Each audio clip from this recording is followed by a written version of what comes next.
Good afternoon, sir. Sir, you are not audible. Your voice is very, very low. Very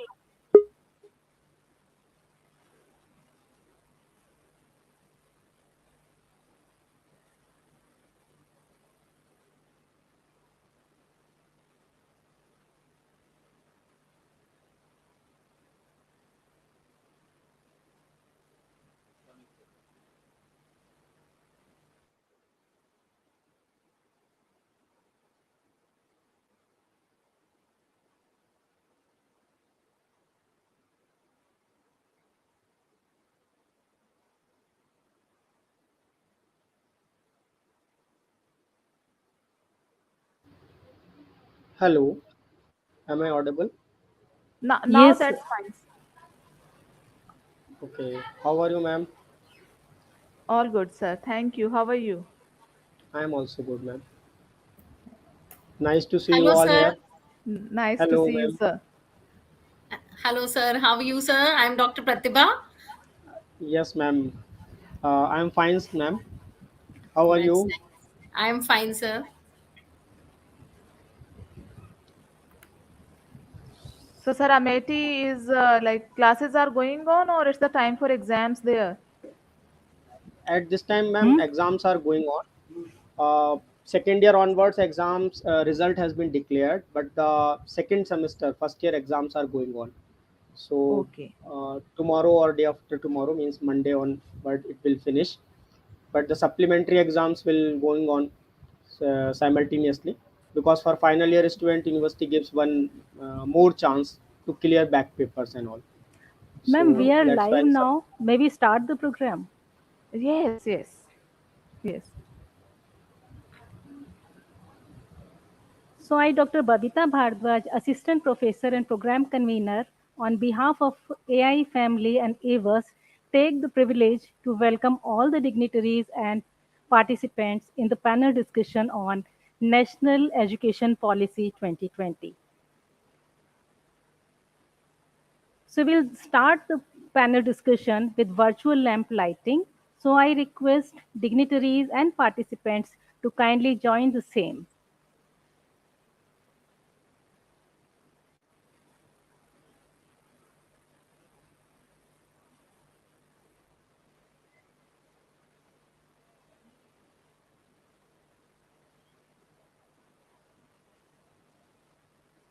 Hmm.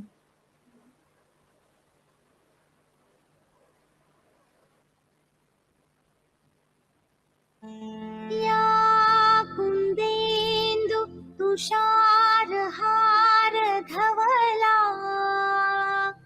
या शुभ्र वस्त्रावृता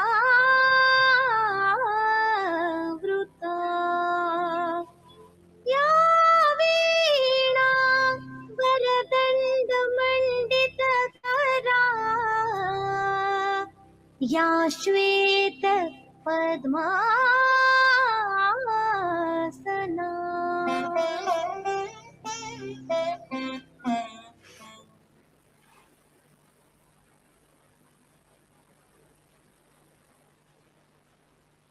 So with this lamp lighting, we'll start our program.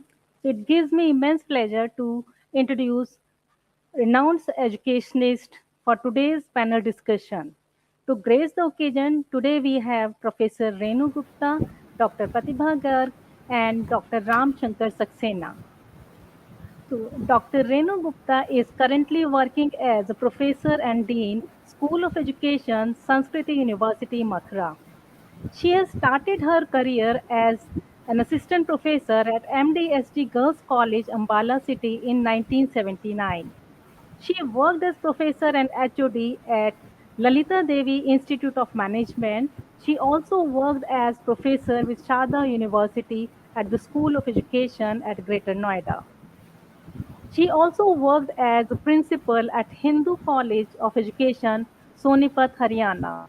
She has a vast experience of 34 years in teaching and 10 years of experience in administration. Under her administration, Hindu College of Education got A grade from NEC in accreditation as well as in re-accreditation. She has guided MA, MEd, MPhil, and PhD students. Ma'am has not only confined herself, her interest to teaching, but has also been constantly enriching herself from time to time by participating in conferences, seminars, workshops at national and international levels through presenting papers and as resource person. She is a recipient of prestigious awards like Best Principal, Best Teacher, Excellent Social Worker, Nari Shakti Ko Samman, to name a few. Ma'am has contributed 21 books in the field of education. She has written more than 4 dozen of papers, including book chapters, research papers, and articles for books, journals, magazines of repute, and attended more than 3 dozens of conferences, seminars at national as well as international level. She has delivered approximately 30 invited talks and special lectures. MEM has also organized workshops, seminars, conferences sponsored by UGC New Delhi, Director Higher Education Haryana, NEC Bangalore. She has contributed in curriculum framing of PhD coursework of Department of Education, Jamia Millia Islamia University, New Delhi. Ma'am is PhD thesis evaluator of different universities. She is participating as an external expert on board of studies of different universities. She has also delivered various lectures regarding teacher education organized by NIOS New Delhi. She is also contributing for National Testing Agency New Delhi. Ma'am is peer team member of NCTE and NEC. She was editor in chief of journal Shikshan Anveshika. She is on the editorial board and advisory board of various journals. She is also associated with different universities in different capacities. MEM is also associated with different colleges of education as member of IQAC. She has keen administrative acumen and carries on well with those who happen to work with her. On behalf of Army Institute of Education and teaching fraternity, I welcome you, sir. Welcome you, ma'am.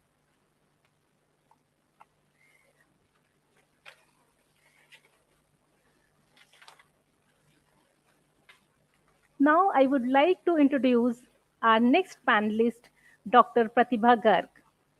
Dr. Pratibha Garg is presently serving as Additional Director Academics at Avus Cell, Headquarter Western Command, Chandi Mandir. She is gold medalist in BSc, MSc, and MEd. Ma'am has also qualified UGC NET and she obtained her doctorate degree in education from Amity University, Noida. Ma'am has more than 11 years of teaching experience in teacher training institutes. She has been invited as a resource person in various national and international seminars and conferences and also as a judge in various events.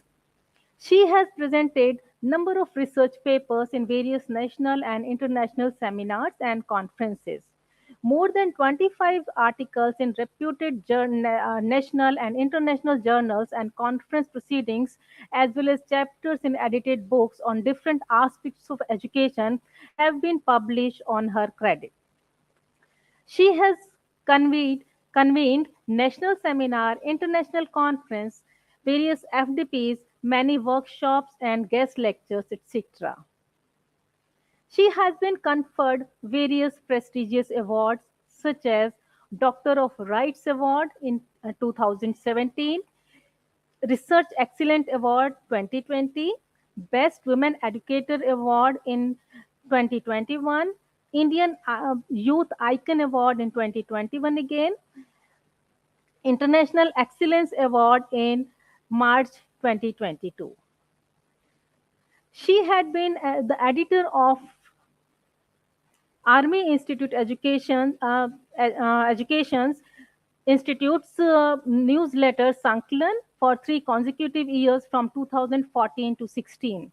She had also been the editor of annual research journal Spectra.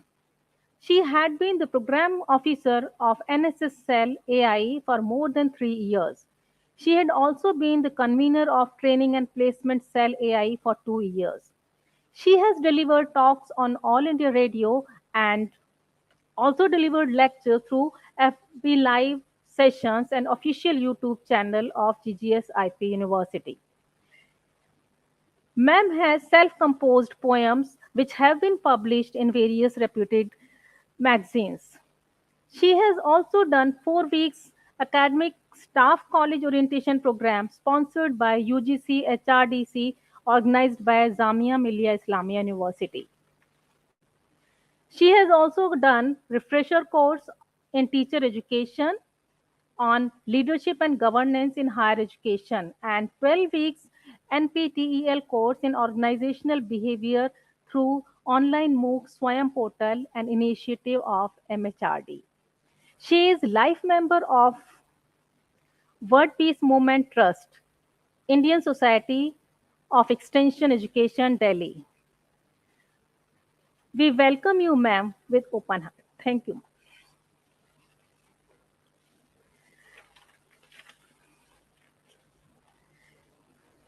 And next speaker for the session will be Dr. Shankar Saxena, who is currently working as assistant professor in grade 3 in Amity Institute of Rehabilitation Sciences, Amity University, Noida. He has a teaching experience of many years. Along with teaching, he is performing multiple responsibilities as program leader, coordinator, and deputy superintendent of examination. Sir is also a member of various committees and boards such as Moderation Board, Admission Board, Board of Studies, DRC, FRC, IQAC, and Examination Committee. Sir completed his graduation, post-graduation, and doctorate in special education from MJP Rohilkhand University, Bareilly. Sir has published many articles and research papers in various journals and books of repute. Sir is also a member of RCI inspection team. We welcome you, sir.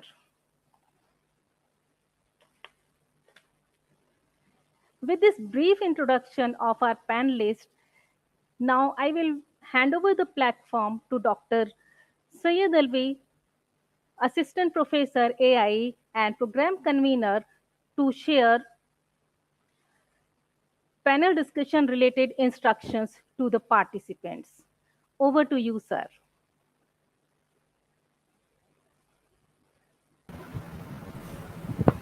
Thank you, ma'am. Respected principal, ma'am, distinguished panelist. So myself, Dr. Saidalavi. So I'm giving a few instructions to the participants, those who are watching live programs. The first instruction is that after, if you have any queries to the panelist, so you can ask the questions through the chat box. So in the end of the session, each panelist will be answering to your questions. And then second one, the feedback link will be shared at the end of the session or in between. So all of you have requested to fill the feedback form and for getting the certificate. So after this instruction, I hand over to the principal ma'am, respected principal ma'am, to take in the session, to moderate the session. Thank you, Dr. Babita Bhardwaj and Dr. Saidalavi. A very good afternoon to the honorable dignitaries, principals, and teachers from APSs, DTEAs, Teachers from Gujarat, Maharashtra, Haryana, Delhi, and other states, student teachers, and scholars from various colleges, participants from all the schools and universities who have joined us today in the virtual mode. Dear faculty members and my dear students, I heartily welcome you on the behalf of Army Institute of Education in this panel discussion on NEP 2020. James D. Wright has perfectly remarked about the policies that policies are based on the paradigms of quality education, with quality defined in terms of economic indicators such as efficiency, effectiveness, economy, and accountability, and educational outcomes, the most important. The government of India has replaced our education policy that was 34-year-old national policy on education that was framed in the year 1986 with the national policy of 2020, what we call it NEP 2020. The NEP 2020 has introduced several reforms in school education, higher education, teacher education, and furthermore, inclusive education. It has redefined, it has tried to restructure all the education aspects of India. All education institutions at all levels are getting themselves ready to welcome this policy. But there are the speculations about its implementation. There are some doubts and fears for bringing the changes and apprehensions about the outcomes. In this panel discussion, we will try to remove all those fears and apprehensions. We shall start our discussion with changes in school education, then we will move forward to talk about the changes in higher education and how come this NEP 2020 is trying to redefine inclusive education. So, without taking much time, I shall first invite Dr. Pratibha Garg to throw some light on changes in school education and how school teachers should prepare themselves for NEP 2020. How is NEP 2020 different from other policies in respect of school education? Over to Dr. Pratibha Garg.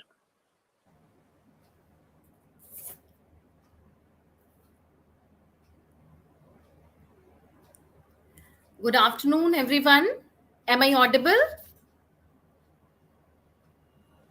Right, Yes, Yes, you ma'am. are ma'am, you are Thank you. perfectly Thank you audible. so much, ma'am. So, once again, good afternoon, everyone. Good afternoon, my esteemed co panelists. Good afternoon, Rainu, ma'am, Ram Shankar, sir.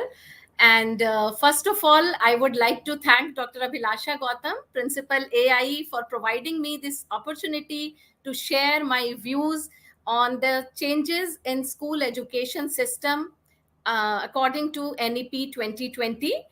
And it is definitely a feeling of homecoming from me for me. And once again, I would like to say good afternoon to all the dear participants who are from all across APSs, as well as the student teachers of Army Institute of Education. This institute, everyone knows, has a very, very special place in my heart. And I feel so proud to say that whatever I am today, it is all because of this institute. This institute provides tremendous number of opportunities to grow professionally as well as personally. And it is not applicable to only the principal or the faculty members. It is equally applicable to the student teachers of this institute. So whosoever has been groomed from this teacher education institute, which is one of the prestigious AWAS institute and the only teacher training institute which is for the dependents of army personnel.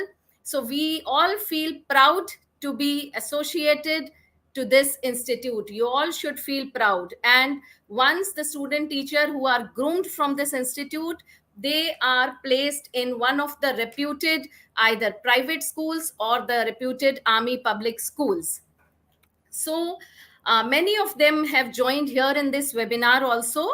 So as you know that the topic given to me is changes in school education system.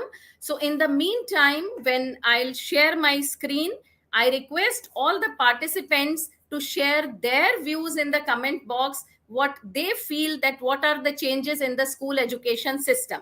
It will be just a kind of brainstorming, so that you all will be in that mode, because I am sure some of you must be in the school, some of you must be in the class, and you all must be attending. This is a little drawback of the virtual session, but yes, lot of positive points of this session, that so many people can attend this. So just to bring you here, just write some of the things which you feel are the part of changes in the school education, and in the meantime I'll share my screen for the presentation.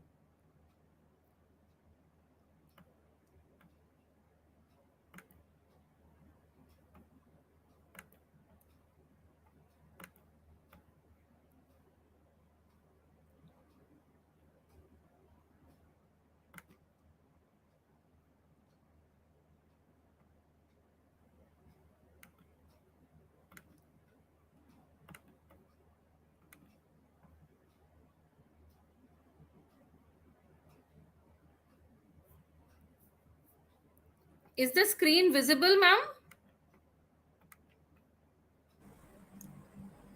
Yes, ma'am. It's visible.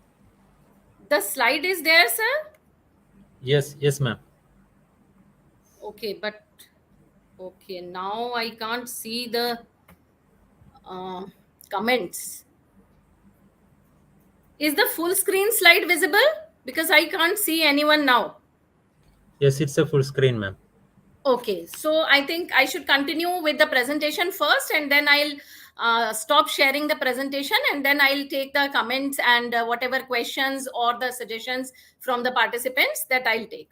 So when we talk about the changes in school education system, I would like to give a few quick recap of the key points of the NEP 2020. I am sure we all are aware of these, but giving a quick recap, as mine is the first session, so that's how I will be taking this. So the key principles of national education policy are the respect for diversity and local context. Initially, you all must be remembering that initially when this NEP was in limelight, all of us, in fact the teachers, the students and the parents, they all were concerned that it mainly focusing on the local context, it is mainly focusing on the mother tongue. So how will the students, they will be grooming for the English language? So all these concerns were there. Secondly, it has emphasized on the equity and inclusion as the cornerstone of all educational decisions, which is a very, very important policy and the principle of nowadays education system, that there should be inclusion in everything, in the curriculum, in the infrastructure of the school, and the inclusive education has taken a very, very important place in the school education as well as the higher education. The community participation, of course, the encouragement and facilitation for philanthropic, private and community participation is one of the key principles of National Education Policy 2020. Now it emphasizes on the use of technology.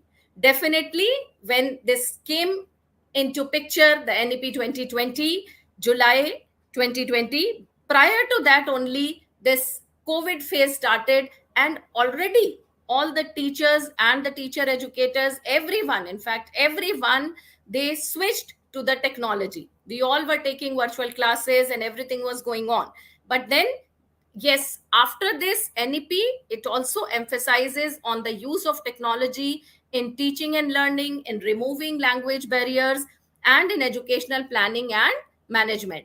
It emphasizes on conceptual understanding.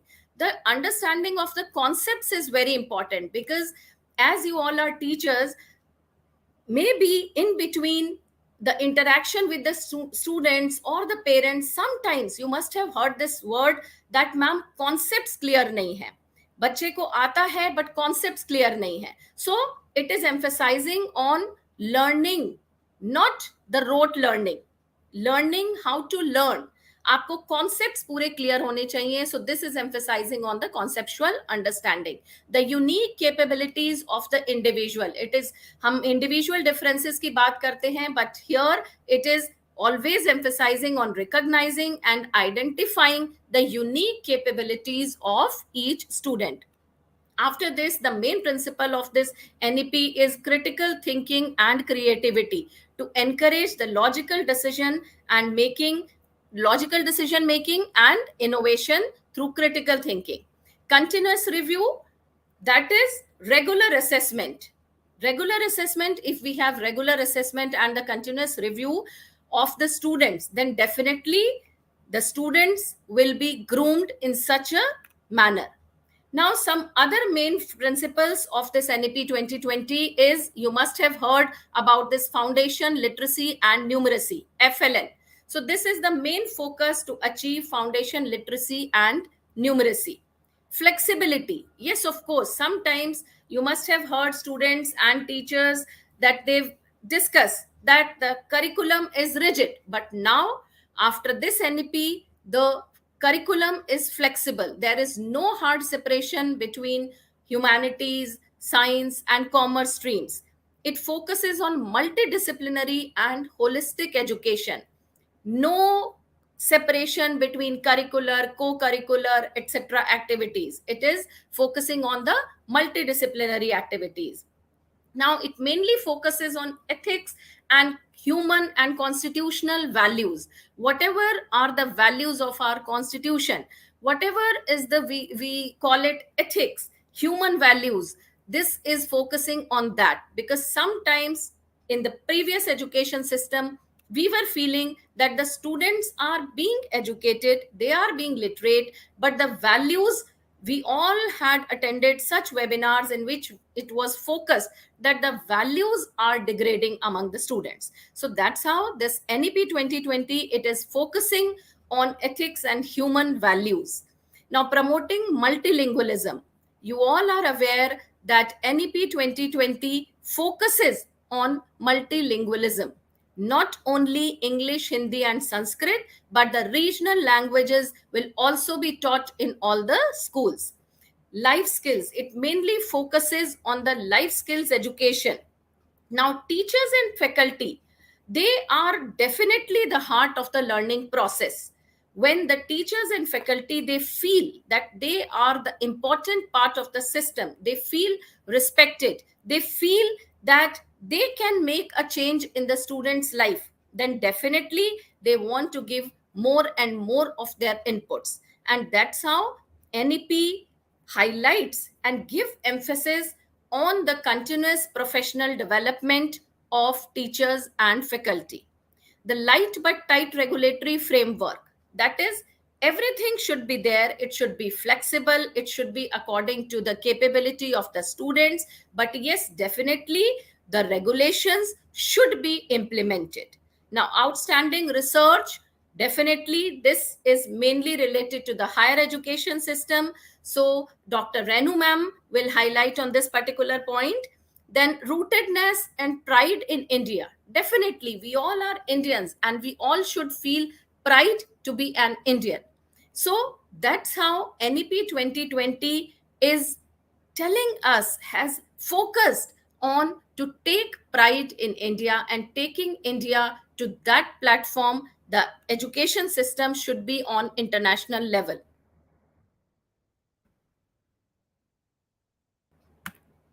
Yeah. Now, if we talk about the changes in education system, there are a few things which are the main focus of this education system. Firstly, you all must have heard about ECCE, that is Early Childhood Care and Education.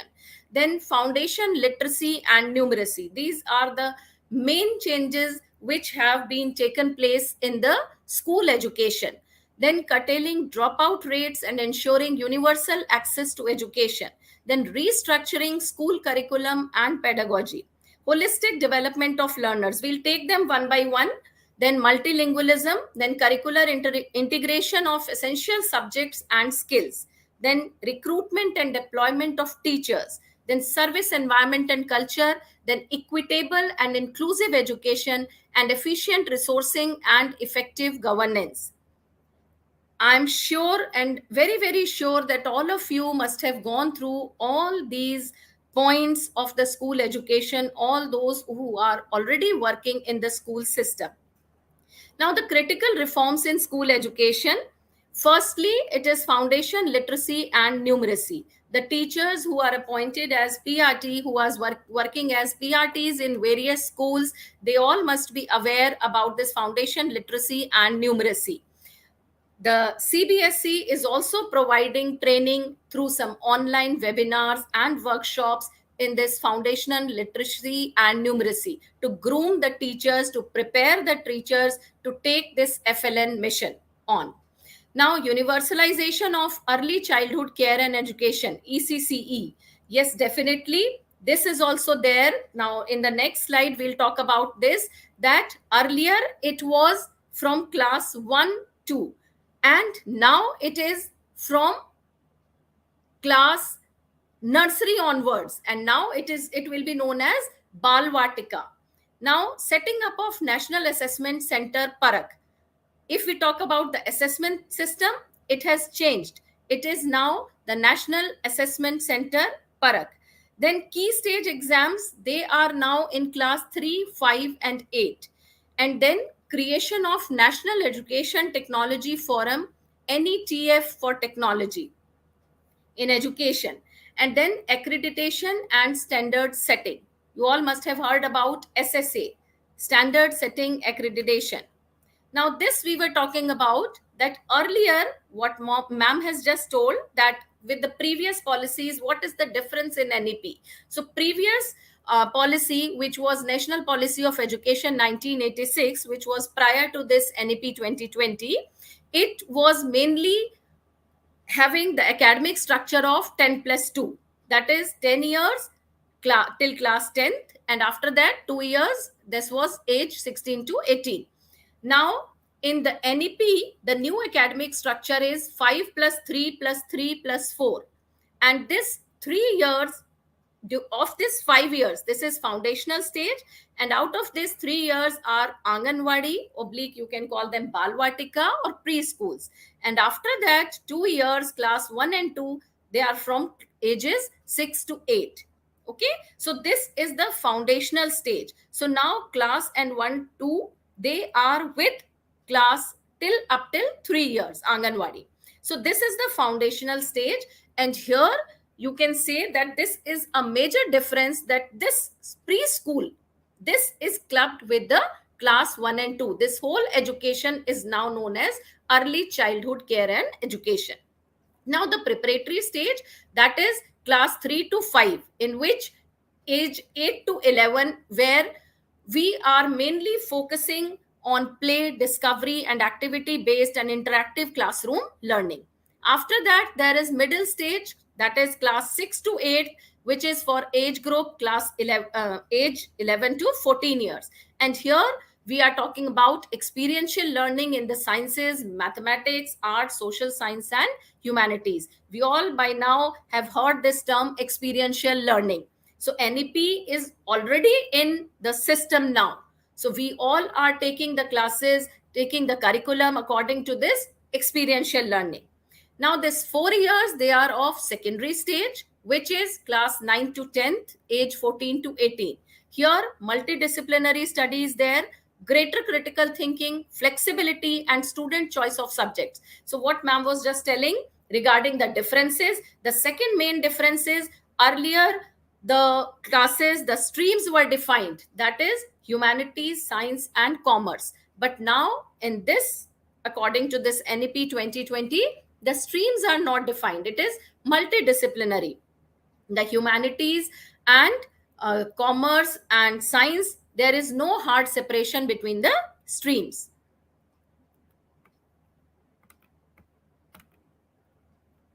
Sir, I hope the slides are visible. I'm just cross-checking in between. Yes, madam. Saidalavi, Slides are sir? visible. Yeah, right, sir. Thank you. So next, if we talk about the early childhood education, Learning in the formative years. So, what are the main focuses in this ECCE? First is teamwork and collaboration. What do you need to uh, train the students about? That is teamwork and collaboration. Why? Because mainly now, with the concept of nuclear families, there is usually single child in the family. So mainly it is to develop the teamwork and collaboration feeling among the children. Play based and discovery based learning, definitely it should be discovery based. Sometimes some of us might be feeling, what is new in that, this we were doing earlier also. But yes, definitely with the focus on experiential learning, with the focus on competency based on education, with the focus on whatever are the principles of NEP 2020. Likewise, the early childhood care and education, this has been planned. The ethics, the self identity, etiquette, behavior, and emotional development of the child who are from 3 to 6 years of age. Then developing curiosity, logical thinking, and problem solving, arts, craft, and music, relationship with nature, then colors, shapes, alphabets, and numbers. Here we are talking about that foundational literacy and numeracy. So, this everything should be covered under ECCE, early childhood care and education. So universal provision of quality early childhood development and care and education, it must be achieved by 2030. And that is how the CBSE is also training and grooming the PRT teachers on this foundational literacy and numeracy training, to ensure that all students entering grade 1 are school ready. Because all of us, and in fact more the teachers of PRT, they will agree on me on this part, that the grade 1 students, sometimes the teachers, they feel so much of difficulty, they face so much of difficulty with them, and they say that, ma'am, in earlier, the previous preschool, they have not studied much, and now in grade 1 we are facing so much of difficulty to bring them up to that level. So that's how it has been planned, that in preschool they should be groomed like this, that by coming in grade 1 they should be school ready. Now, if we talk about this 5 plus 3 plus 3 plus 4 system, this everything is imbibed in it, and we all have discussed regarding this, that this should be inclusive education, holistic education, activity based learning, experiential learning, integrated assessment practices should be there. Then yes, there is reduction in curriculum. You must have gone through the curriculum which is now in NEP 2020. There is focus on core essentials. Now, because there is no diversified streams, humanities, science, and commerce, there is focus on core essentials, curriculum in all subjects to be reduced to its core essentials. Then critical thinking. Of course, the critical thinking power, the critical thinking capacity of the students should be groomed, should be highlighted, and that should be developed in the students to focus on inquiry, discovery, and analysis based teaching and learning methods for holistic education. Because we talk about overall personality, the holistic personality of an individual, and it will be through providing holistic education only.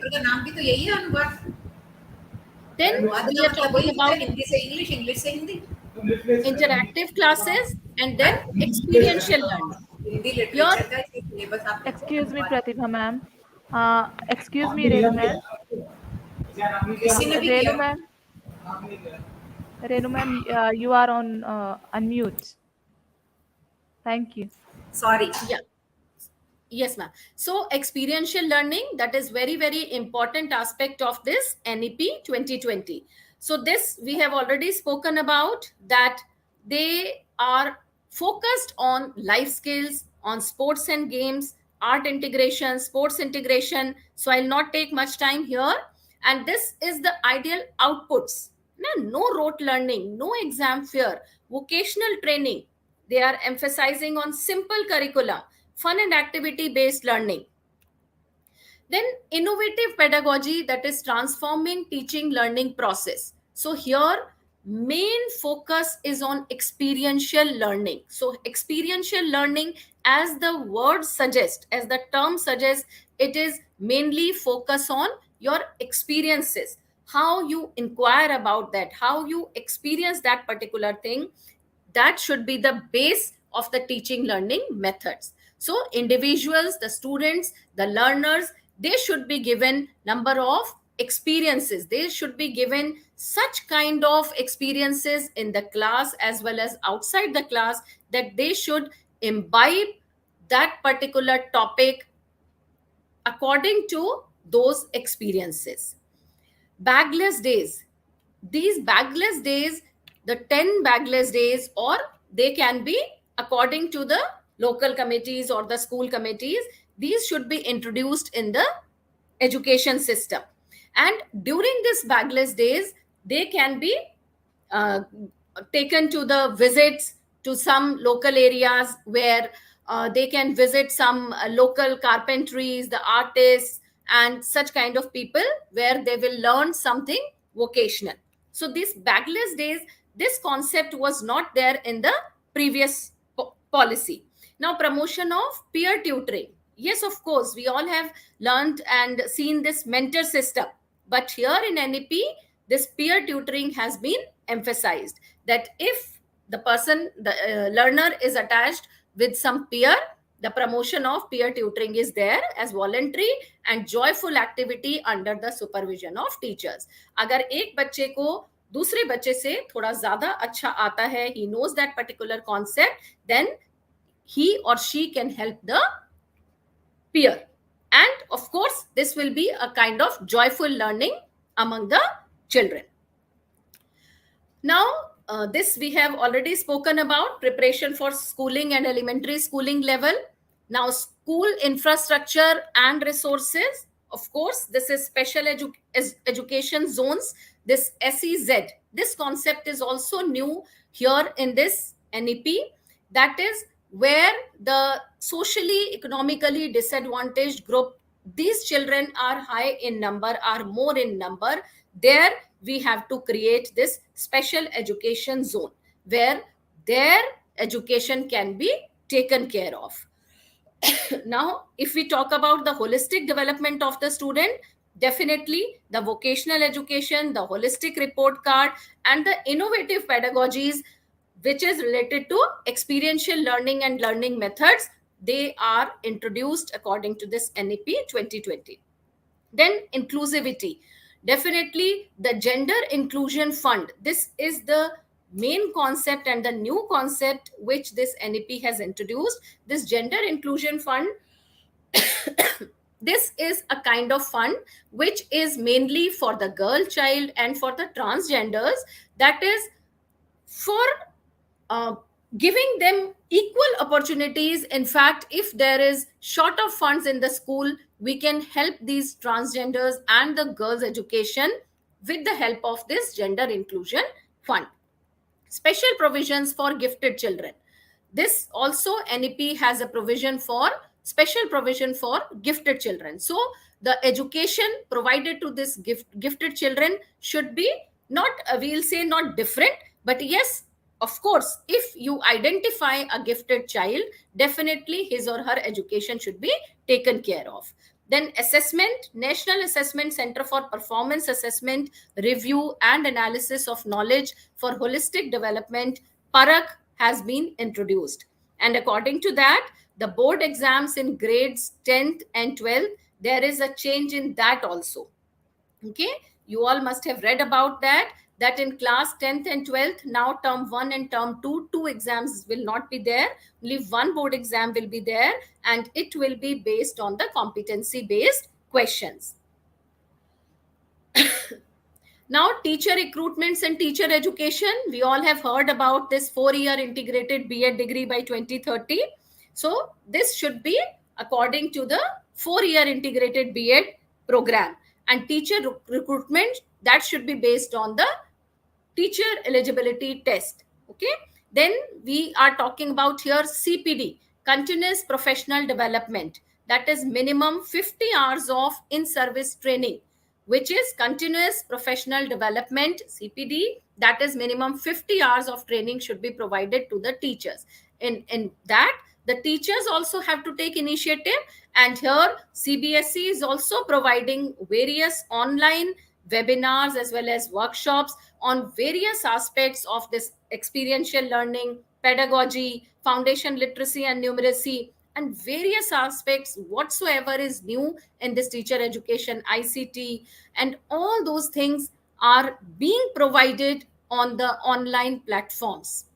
So the teachers should take advantage of that. Now, this we have already spoken about, that equitable and inclusive education, learning for all. We have spoken about special education zones. We have spoken about the gender inclusion fund. Now, the major important reform is about assessment practice. This was not earlier. Now, in this, according to NEP, now competency based questions will be 40%. Okay. And then objective type questions will be 20%, and short and long answer questions will be 40%. This is class 9th and 10th. And in class 11th and 12th, the competency based questions, which will be in the form of MCQs, case based questions, source based integrated questions, they'll be 30%. And objective type questions, again, same as class 9th and 10th, 20%. And short and long answer questions, it will be 50%. So I hope this is clear, that this is the assessment practice now will be followed in class 9, 10 and class 11, 12. Now, structured assessment for analyzing learning, that is SAFAL. You all have heard about this. And a large scale student assessment for class 3, 5 and 8. We were just talking about this, that class 3, 5 and 8, this assessment will be there on the schooling system at a regional, state and national level. And this SAFAL, this is an evaluation tool which is completely focused on the assessment of core competencies among students, which we are talking about, that competency based evaluation system, which tests the achievement of foundational skills and basic learning outcomes. Now, this is the very, very important aspect of NEP. Earlier, it was known as in-service teacher training. Now, it is the continuous professional development.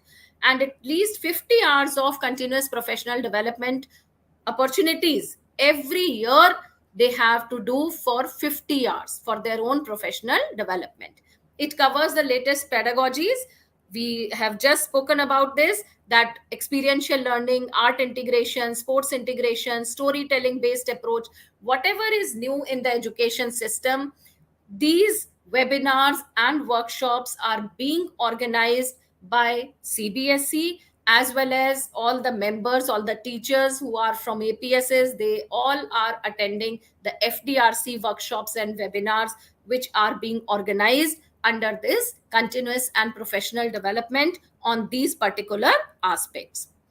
Now, standard setting authority, this basically covers all these points of the schools. And in this, a school has to maintain a standard according to this infrastructure, inclusive practices, curriculum, pedagogy and assessment, then human resources, management. This all is covered under the standard setting authority. This quality assessment framework, this will enable schools to evaluate themselves against the defined standards and embed transformational change. Whatever change is there, according to that defined standards, the schools should evaluate themselves. So these frameworks are already given. So schools have to check that and have come up to that level. Performance assessment review and analysis of knowledge for holistic development. This is known as PARAK, which is for the equity and excellence and in assessment. And it is the standard setting body to achieve the objectives of establishing norms, benchmarks, and recommendations of student assessment and evaluation to promote and enhance learning. So this now everything is universalized. Now, if we talk about the report card, now it will be a holistic progress card in which self-assessment, teacher assessment, as well as peer assessment will be there, and it will see the progress in the cognitive, affective, and psychomotor domains. So, In this, I have covered my part, whatever in brief, whatever the time provided to me. I tried to consolidate the things, and I tried to give you a brief recap of the principles of the NEP and whatever changes in the education system in the school area has been taken place. Over to you, Thank you, Dr. Abhilasha ma'am. Thank you so much, Dr. Pratibha Garg. With all the changes that you have just deliberated about NEP 2020, that is focusing on CPD of teachers, that is continuous professional development of teachers, as per my understanding. Teachers have been engaged in the professional development through refresher courses, as you yourself said that internships were there, summer trainings were there by CBSE, also by your own FDRC also. Then how this concept of CPD is different, and does it really affect the performance of teachers? Within just one or two lines, ma'am. Yes, ma'am, definitely. Earlier also, yes, of course, I totally agree with you on this part that earlier also this in-service teacher training was there, but now it is in a more planned, phased manner. It is being emphasized through CBSE as well. There are workshops and webinars organized by CBSE. Teachers can do it on their own time. They can register in that and they can do. And after this, their appraisal, that is, they will be identified and their appraisal will be on the basis of their performance in this CPD. It is not only that 50 hours they have to complete, what all they have learned and what all they can now implement in the system, and what output are they giving to the education system where they are in. That Okay, is what thank you, is ma'am. the main effect of this CPD, ma'am.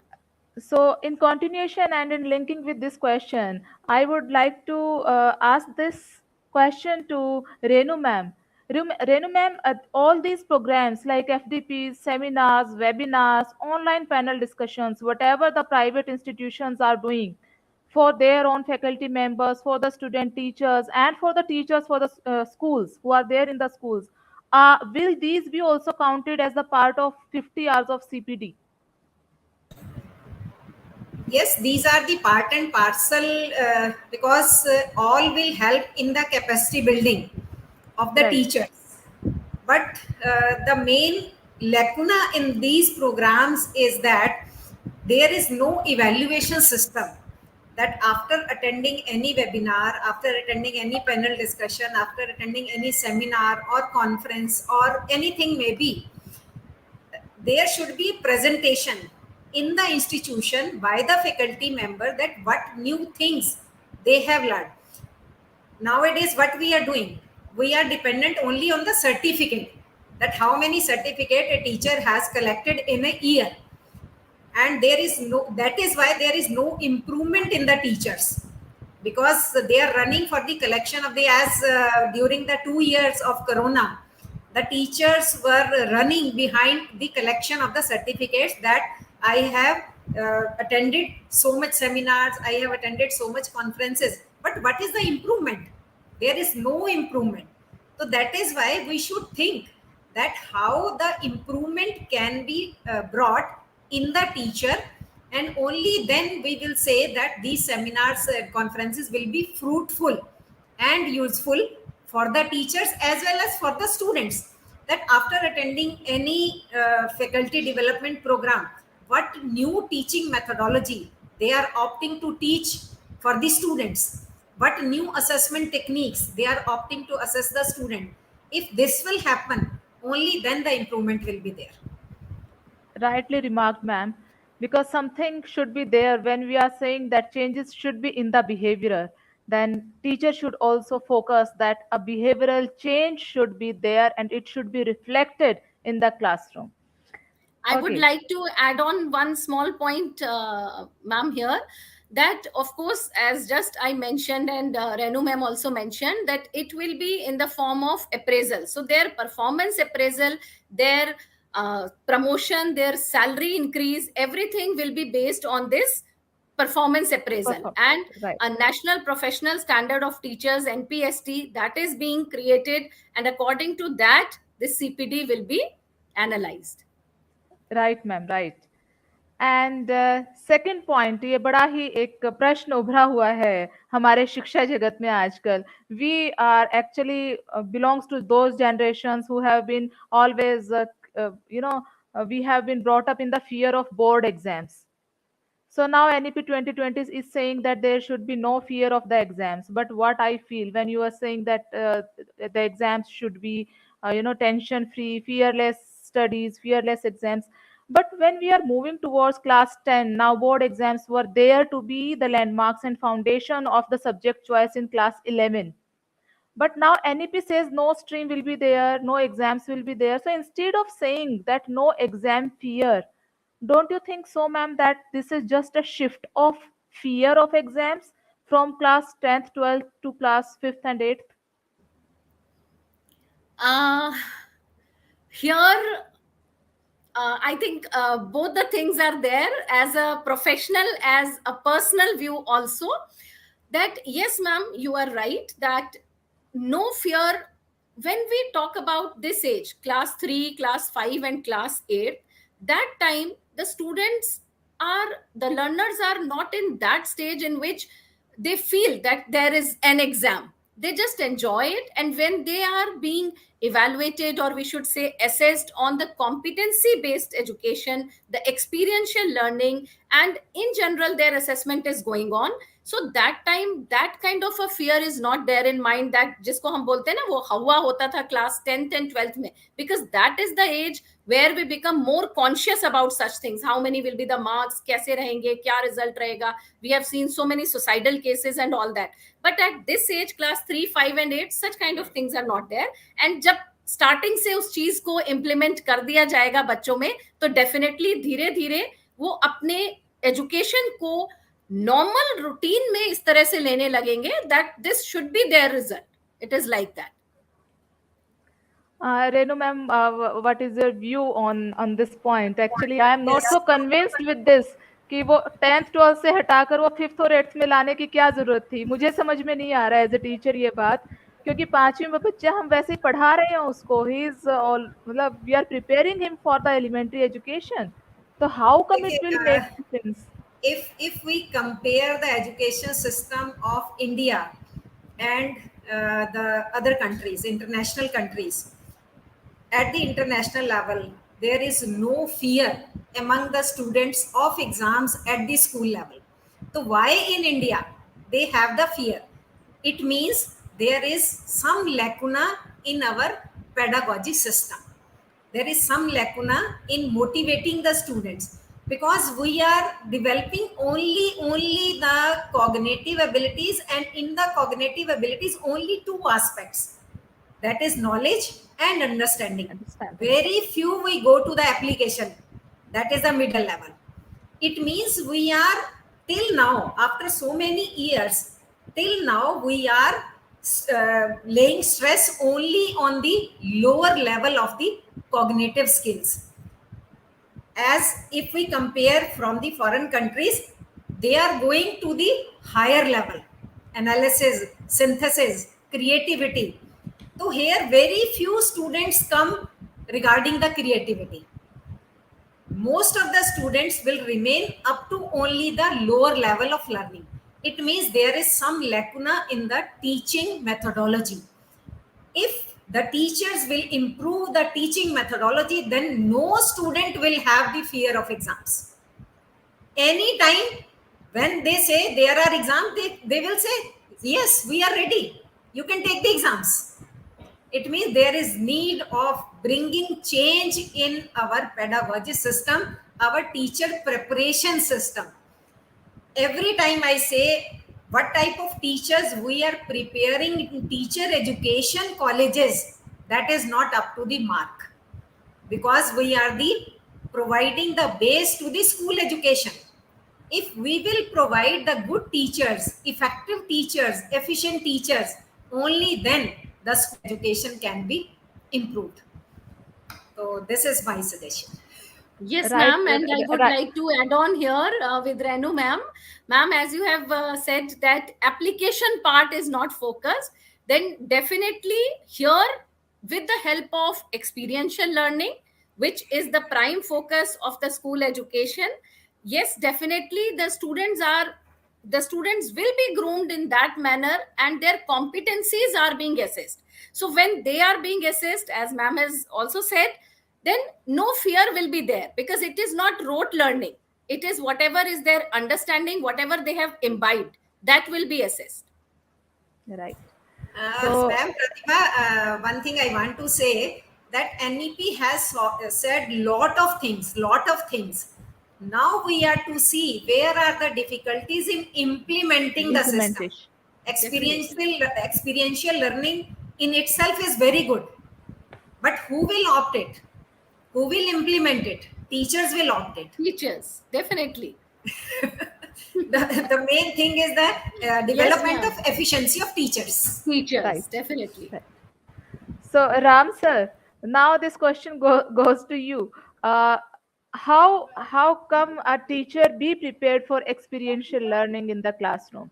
How can we, being teacher educators, make them prepared for experiential learning in an inclusive setup? In inclusive setup, ma'am, teacher have to get knowledge and training. Then after they can develop, they can design some evaluation patterns, strategies and all. On the basis of that, they can evaluate experiential learning. Because if we do not have something, any tool to measure, then we can't say we are measuring in proper way, and that tool should be validated. And with a team of experts, we should validate that team. After that, we can say if any child which we are evaluating, if that is performing on that, that can be a valid evaluation of the experiential learning. Because if we are not having any instrument or tool for measuring such things in behavioral terms, that time we, each and every teacher will give remarks, will evaluate at per their own. If the label is not similar, then how can we compare? So for that, council or the government bodies or institution have to develop some tools or instrument for evaluating such things. Because as we are all are aware that each and every student have some potential, so we have to identify such potential, and then according to the strength of that, we have to evaluate. If we are evaluating all students, all children on a same pattern, that time we will not give the proper weightage to the inclusive education. So that is my submission. Thank you, sir. We will know more about inclusive education today from you in the upcoming session. So, last but not the least, very important question from Pratibha ma'am only.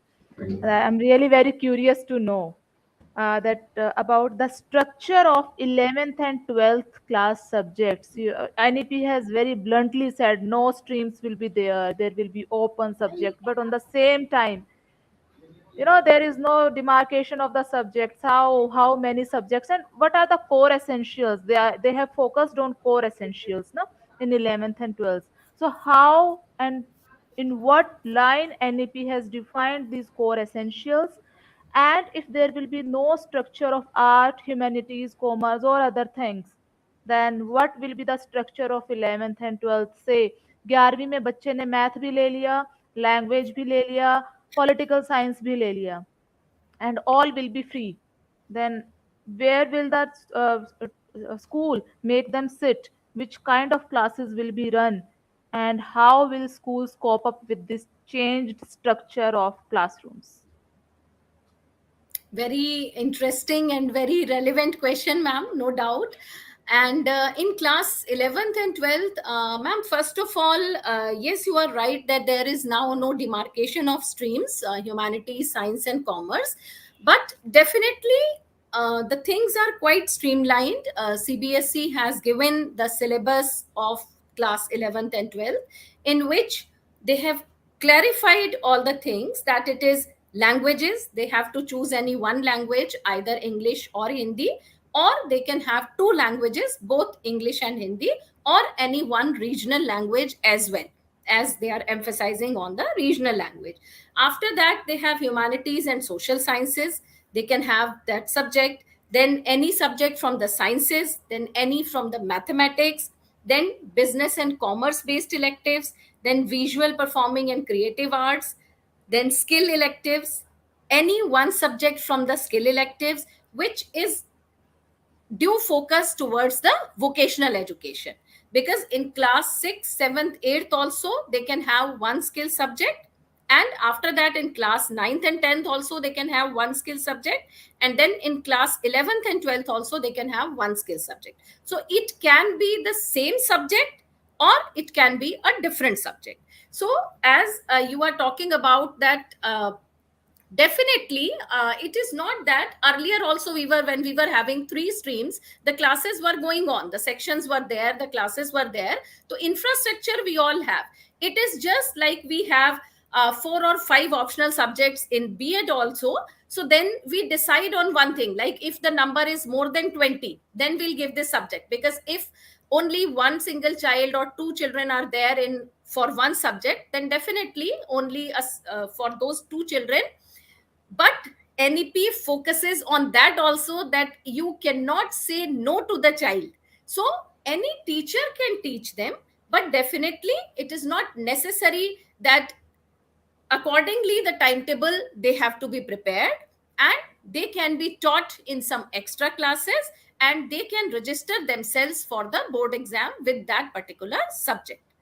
So it is not that we will face problem of infrastructure, but definitely, as we all have seen that now the class 11th will start, and we will come to know what are the challenges we are facing, and then accordingly I think CBSE or they will issue the guidelines, whatever will be there.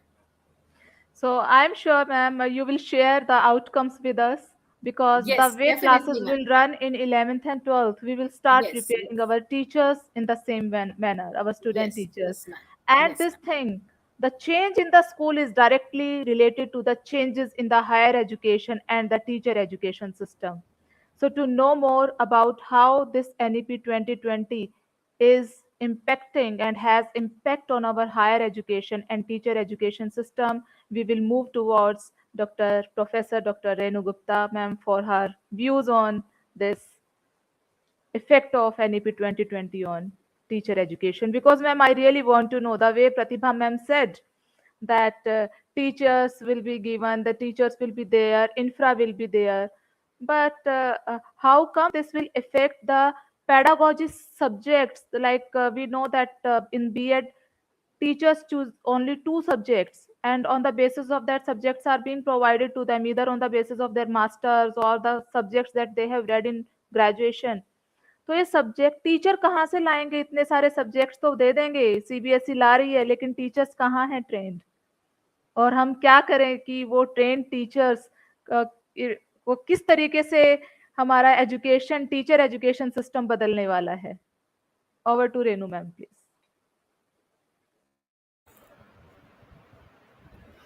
Thank you, Abhilasha. First of all, I congratulate you because I am meeting you after a very, very long period. And in the meantime, you got a chair at Amity Institute of Education.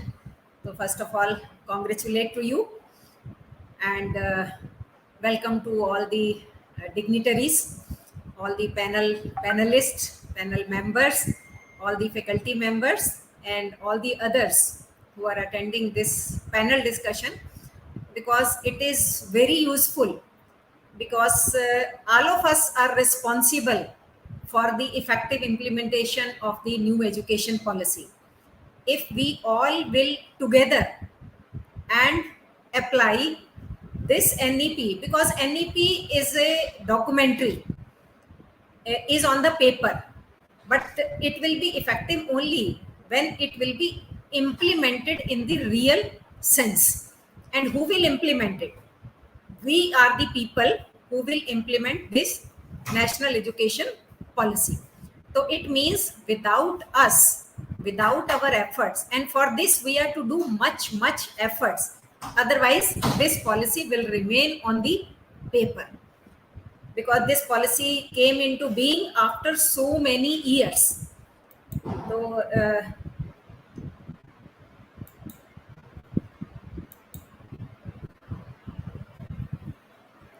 I will share my screen.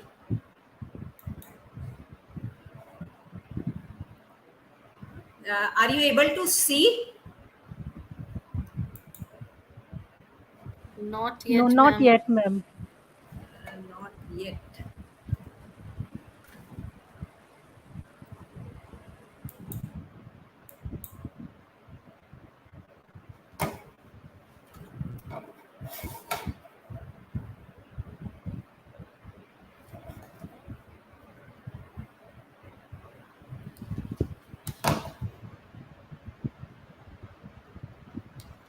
That is why we are not so much, uh, we can say, techno savvy. Ma'am, there is one plus sign and share is written below it.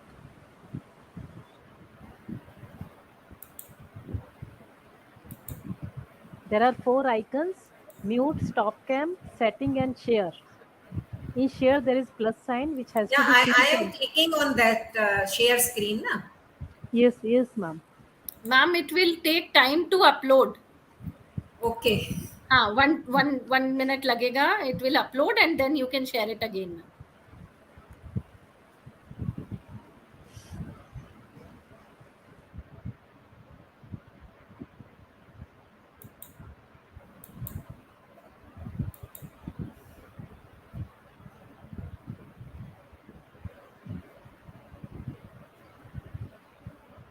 Now it is there or not?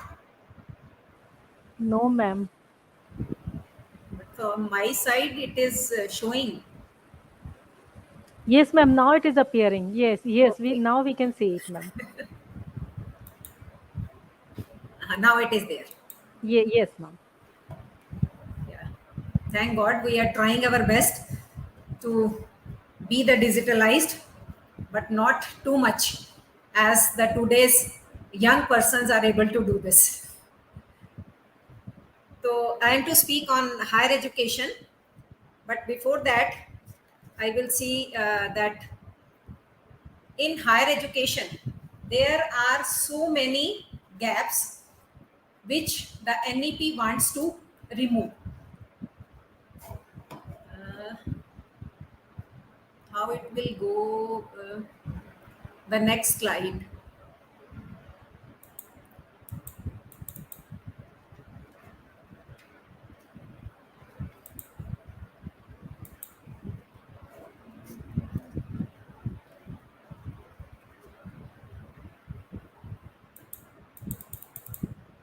They did not showing that how the next slide will go.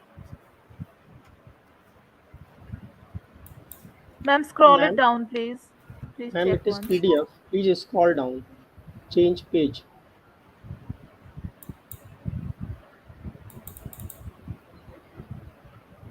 Ma'am, scroll it down. You will go on the next slide.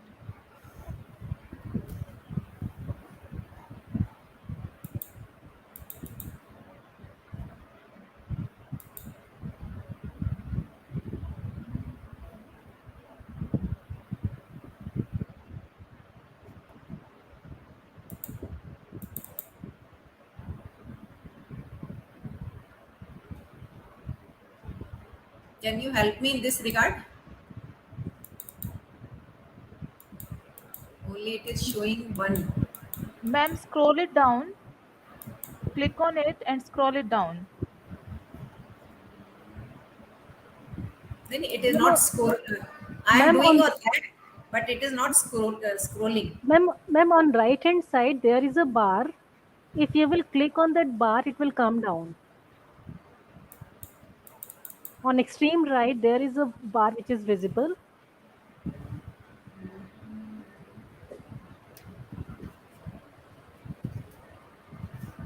In the end, there is an arrow. If you will be clicking on the arrow, then also it will come down.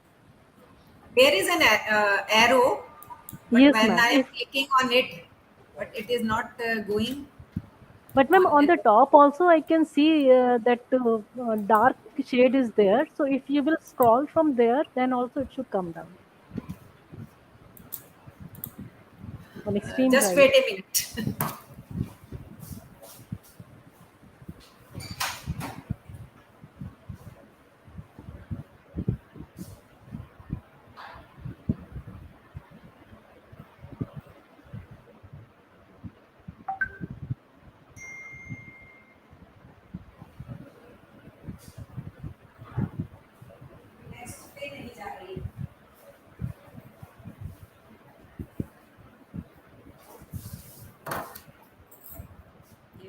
Next पे नहीं आ रही।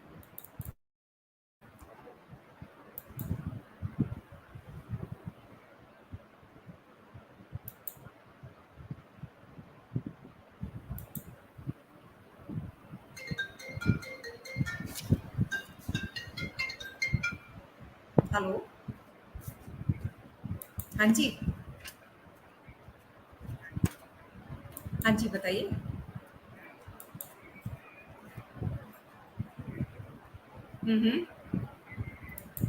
योगा के लिए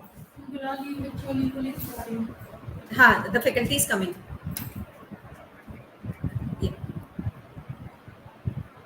six semester वाले तो सब भाग गए, बीएड वालों को बुलाया है घर से।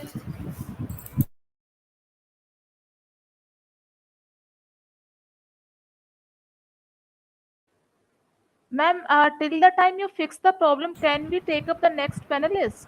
If you say. Yeah, Ma'am, you till can that, do it. yes, till that time we can take up the next panelist, and mean the time this technical glitch will be fixed up. हाँ, then I will be able to solve this problem. Okay, ma'am. Okay, thank you so much for your kind permission, ma'am. So till Sorry this for problem that. that is no, not at all, ma'am, not at all. This is a technical glitch. This can happen at any moment with anyone. Uh, Yeah. so let us move on towards the next session of our panel discussion. We have Dr. Shankar Saxena with us, who will be deliberating on the changes in inclusive education. How come inclusive education has been defined in the prior policies, and what is the difference between the concept of inclusion in education earlier and now in NEP 2020? Over to Ram sir. Thank you, madam. Thank you, Team AI, for inviting me here, for sharing my views on NEP 2020 with regards to the inclusive education, because this is a document which has given proper weightage to the children with disabilities and the disadvantaged group. So in education policy, because if you we go back to the previous policies, that time from if you think about the Kothari commission, after that each and every policy have words to include all, but not specifically they have mentioned the children with disabilities. So that's why right to education came, but children with disabilities not get the proper weightage because of the many issues. So this is the policy which has given the proper focus on the education of children with disabilities, which is a part of socially economically disadvantaged group. So as we all are aware, as a we are teacher educators, so inclusion is a simple philosophy which says that we should include each and everyone and should provide opportunity without making any difference any discrimination on the basis of gender, creed, ability and all for children, so they can show their ability, their talent, and make their participation in full swing. So similar way, in that way, because right of person with disabilities act 2016 came, so that gives a direction to the person with disabilities, because earlier act 1995 has 7 disabilities, but now the person with disabilities act 2016 included 21 disabilities. A common disability which we found in schools, that is the learning disability, specific learning disability, which was not earlier mentioned in that act. So because of that, children with learning disabilities were not getting the proper advantage or concession or facilities which a child with disabilities can get. So now this act is very comprehensive, and in alignment with the right of person with disabilities act, NEP has also given the focus on the education of children with disabilities, to include these children or including the people with the disadvantaged group, social economical disadvantaged group, and give proper weightage to their talent, their abilities. And new education policy or national education policy has a plays very good role. So it also creates a hope in the person with disabilities that now they can get proper education. And for implementing this, government is also focusing on the activities and different strategies and all. They are doing a lot, as we have seen. Because if you seen compare the institutions which are preparing human resource development, only 774 institutions which are RCI approved are working in India.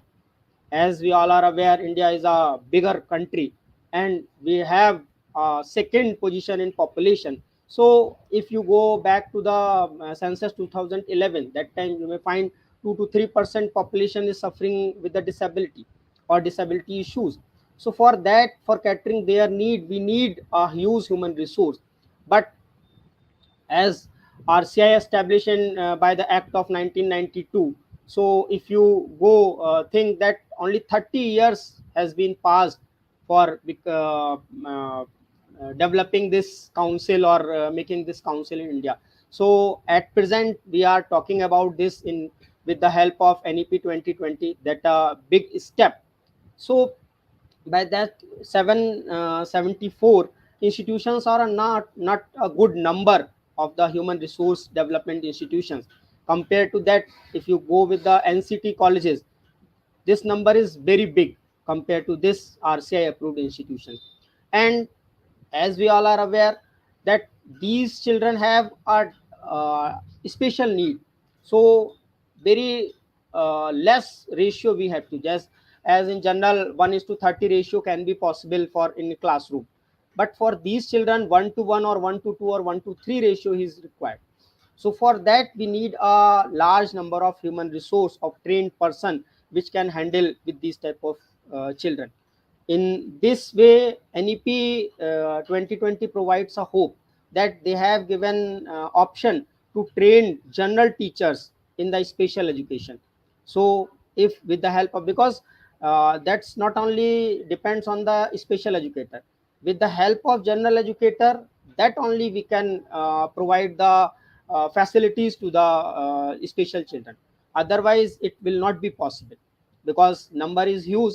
So if a team works along with the special educator and other professionals, that time we can support children with disabilities and children with disadvantaged group. So NEP 2020 is a very good document and provides or gives a direction for the education of children with disabilities. As we all are aware that the chapter 6, because NEP 2020 have 4 parts. Part first is related to the school education, and in part A we have 8 chapters. As Pratibha ma'am has explained all the things related to school education. So chapter 6 is dealing with the inclusive education, equitable and inclusive education, and which have theme learning for all. That is a theme. Learning for all means all, not excluding anyone. So, and this chapter 6 also takes advantage from the previous chapters, because the guidelines which are available in chapter 1, early childhood care and education, then the pedagogy, then the curriculum, and then chapter 5 for the recruitment or human resource development. So along with these chapters, with the help of these chapters, additionally NEP 2020 has given some guidelines or directions for the education of children with disabilities.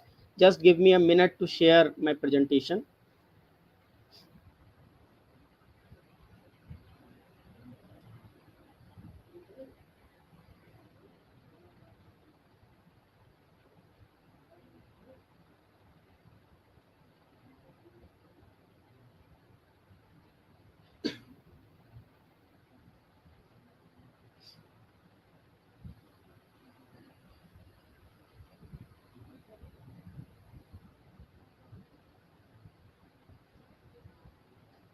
Is it visible, ma'am?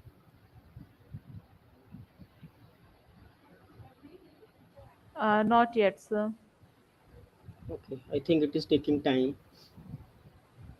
It will take a bit of time. Now it is in process and now it's visible, sir. Okay. So equitable and inclusive education, learning for all. So that is the theme of this chapter basically, because equitable means each and every have equal opportunities, and as per their need we have to provide input. If any child needs 70% effort, so we should give 70% effort. On the same side, if one child needs 40%, 50% effort, so accordingly. So by giving 70% or 40% effort, we can make both child on the same level. So that is the equitable and inclusive education. As we all are aware about the objective or aim of the NEP 2020, that is the making India a global knowledge superpower. So with this aim, NEP 2020 has came in existence, and government is trying to implement that policy, and accordingly they are trying to develop some guidelines, rules and regulation, and making changes all. And the transformation curricular and pedagogical structure, madam has already explained all the things that in previous, that is the 10-year plus 2-year policy. Now it is changed to the 5-year plus 3 years plus 3-year plus 4-year system. So foundational stage, then preparatory stage, middle stage and secondary stage, so it is available now. So they are trying to according, because if we go back and see the previous system, so that time early education or the preparatory classes were not has getting the proper weightage. So now, because we all are aware that early years, 0 to 6 years are very important. If we are giving proper learning exposure in that time, so that will give a lot of benefit to the child, and that they can be excel in studies in later years. So in this they have given focus on the preparatory portion, uh, LKG, UKG and nursery and all classes. So because in private education system it was available, but the government system, government schools, if we see, that time it was not available. So now they are trying to make equal all the things. Going ahead, school education chapter 1 already we have discussed, that is the early childhood care education. And policy has accepted that the presently quality early childhood care education is not available to crores of young children. So now they are focusing universalization of quality early childhood development care and education, and this must be achieved through 2030. So that is the aim or deadline which they have decided to achieve this objective. Then the chapter 4, which is discuss about the curriculum and pedagogy, and chapter 5, which talks about the teacher or human resource. So recruitment and development, service environment and culture, continuous professional development, career management and progression, professional standard for teacher and special educators. Because before this policy, this term was not available in documents, because this is only for the special children. So now in general they have focused on the special educator, appointments of the special educator, and they have also focused on the approach to teacher education, in which they focused on the inclusion of the content related to the children with special needs. So with that, we can say, okay, if we can make the changes in the teacher education program, so by that we can prepare human resource which can be identified, we can be diagnosed children with disabilities in classroom, and with the help of specialized teachers, special educators, they can plan their education, they can plan their intervention, and they can provide equal opportunities for them for their education and all.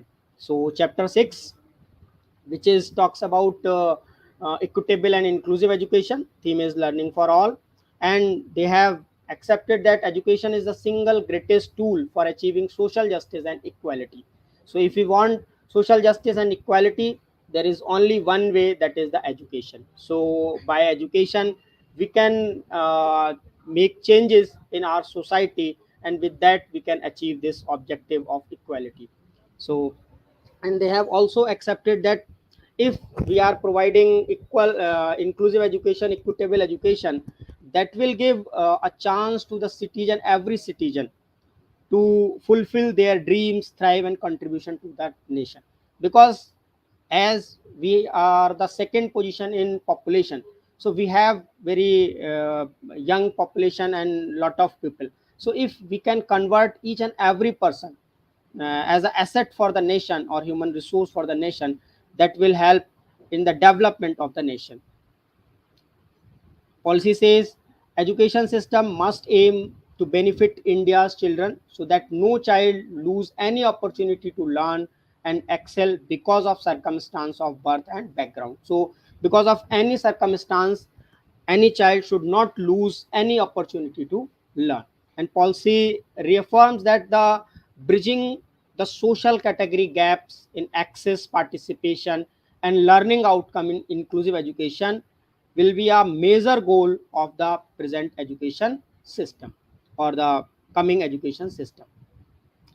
Policy accept that the Indian education system and the successive government policies has made lot of efforts towards the bridging gender and social category gaps, but unfortunately there have been gap still remains, which is in secondary education level, and because of that the higher education level is also suffering, and especially for the social economical disadvantaged group, which is not getting the proper opportunities or facilities for education system.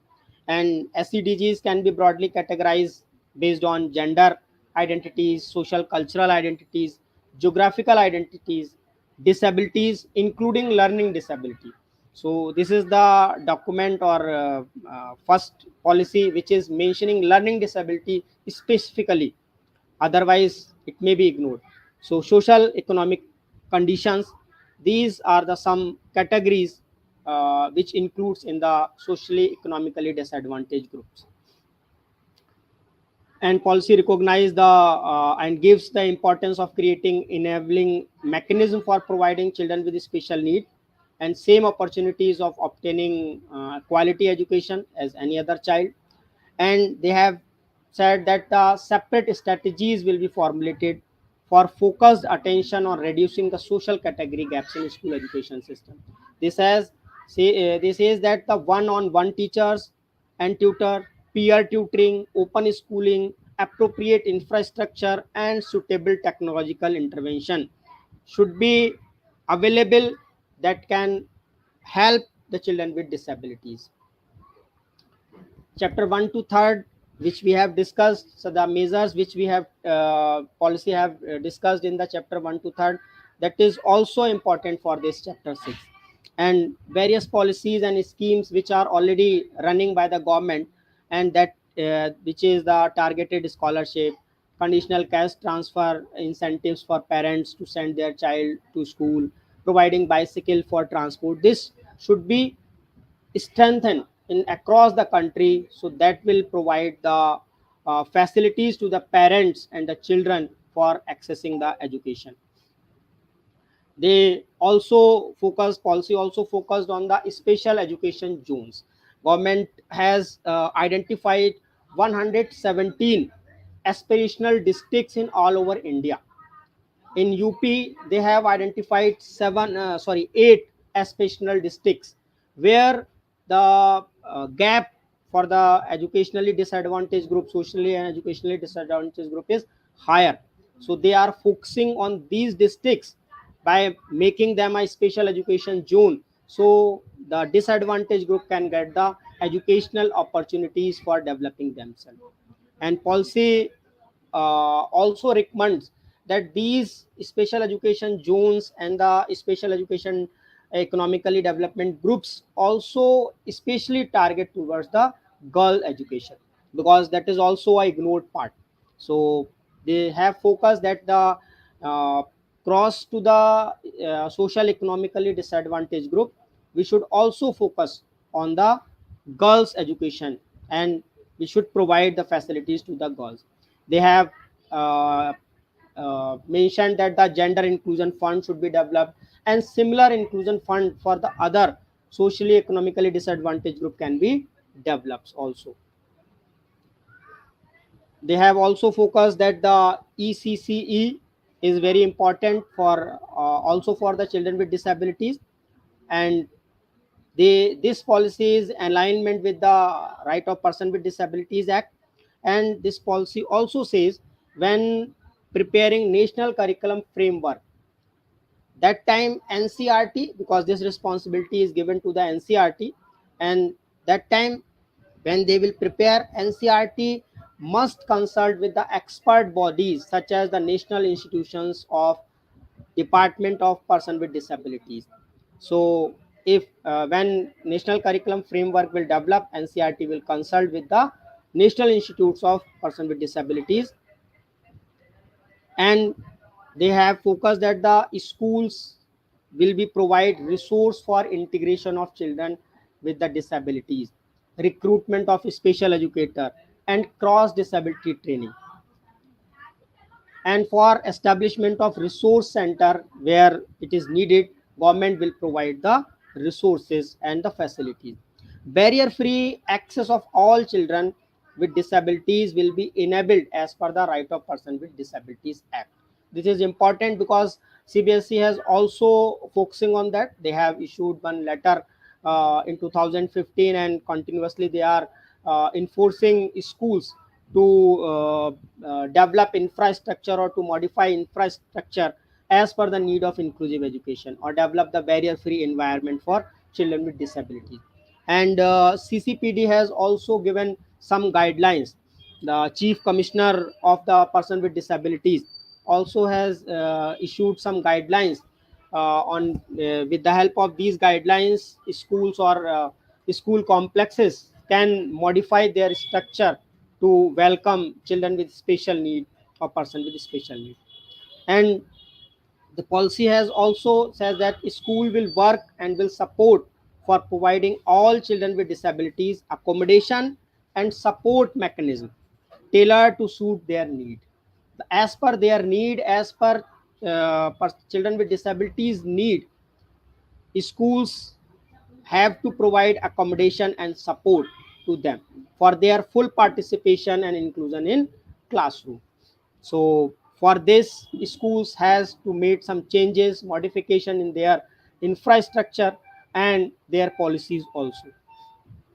Assistive devices, appropriate technology based tools, as well as adequate language appropriate teaching learning material like textbooks, accessible formats such as large print or braille will also made available to help children with disabilities. So this is the government initiative. They are telling as per the requirement, assistive devices and appropriate technology based tool will be made available for children with disabilities in school premises. And they have also given one responsibility to NIOS, that they will develop high quality module to teach Indian Sign Language, as uh, Indian Sign Language is a established language in India now, because government has approved this as a language. So NIOS have given one responsibility to develop high quality modules to teach Indian Sign Language, which is a basic need for teaching children with hearing impairment. As per the RPWD Act 2016, children with benchmark disability shall have choice of the regular and special schooling, because children with disabilities, those are severe and profound level, they cannot come in the school system. So that time they can choose home based education system, and for this they have given responsibility to the school. With the help of resource center and special educator, they have to provide support to the children with disabilities and their parents at their home for skilling them. So that is also one. And along with this, uh, they have uh, they have asked the authorities, or they have instructed the bodies which are engaged in the developing guidelines and all.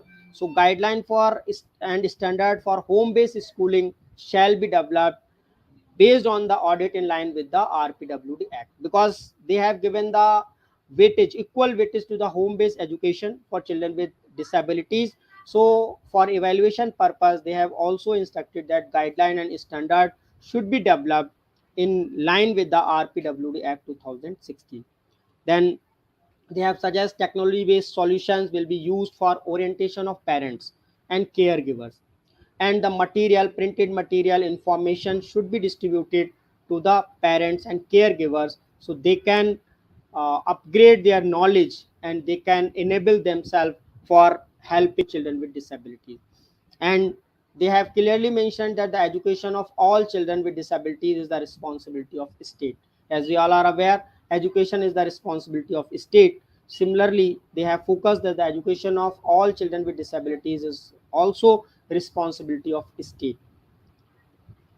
Teachers must be helped to identify with children with learning disability. So in this document, this is mentioned that children must be helped to identify children with learning disabilities, because learning disability is a hidden disability, and in starting we cannot identify that that child have some issues of the learning disability.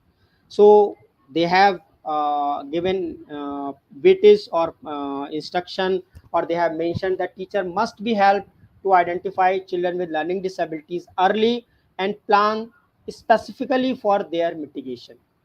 Specific actions will include to use appropriate technology, allowing and enabling children to work at their own place.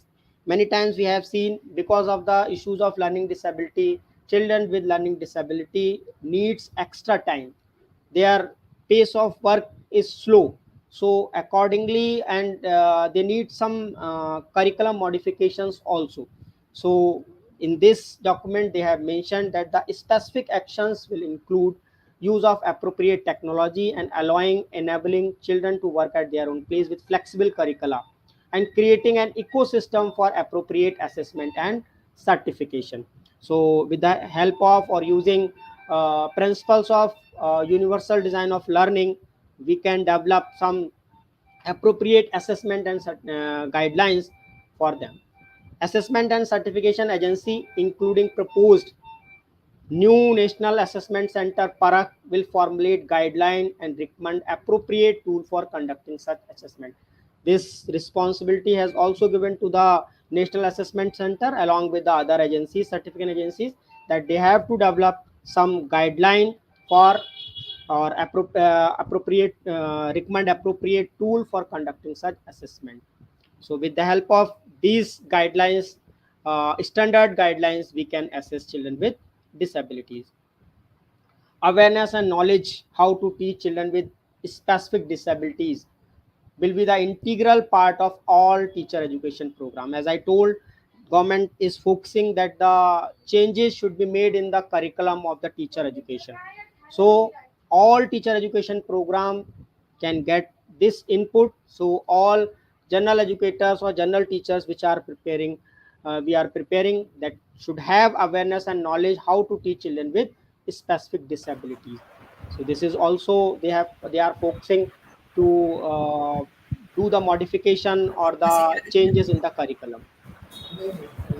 Alternative form of schools, we have already listened, madrasa school, Sanskrit schools, so they have also given some advantage that they should run, but along with this they should get some financial assistance for introducing science, mathematics यही or the इसी other से ही subject. किया था मैंने And they are also said saying that the student in such schools would be encouraged to appear for the state and other state board examination, so they can enroll in the higher education institution, because for higher education it is a basic requirement, they must clear the basic classes or previous classes, so then they can go for the higher education. So because in alternative schools they are getting different type of degree, so they must encouraged to appear in the state and other board examination if they want to enroll, and if we want to enroll them in the higher education system. Capacity of teachers in teaching of science, mathematics, language, social studies will be developed, including orientation to new pedagogical practices. That is also mentioned in the policy that capacity building should be there for teaching this subject, such subject. Libraries and laboratories should be strengthened, and adequate reading material and other teaching material should be available in libraries and laboratories. All scholarship and other opportunities and schemes available to students with SCDGs will be coordinated and announced by a single agency on and a website. Means a single window system they are developing for scholarship and other opportunities and schemes which are available for SEDs groups. So they are developing. Then they are also focusing that all participants in the school education system, including teacher, principal, administrators, counselors, and students, will be sensitized to the requirement of all students and notion of inclusion and equity and the respect, dignity, and privacy of all persons. So, as we all are aware, all stakeholders related to the education are not sensitized with the need of the children with disabilities or the notion of the inclusion. So they are focusing on that the awareness program or sensitization program should be there, so they can sensitize all stakeholders. Then the inclusion and equity will become a key aspect of teacher education. We have also discussed in the previous point, and policy is focusing on that in teacher education, training of all leadership, administrative, and other position in schools should be should happen, so they can develop their positive attitude for the inclusion and equity and for education of the children with disabilities.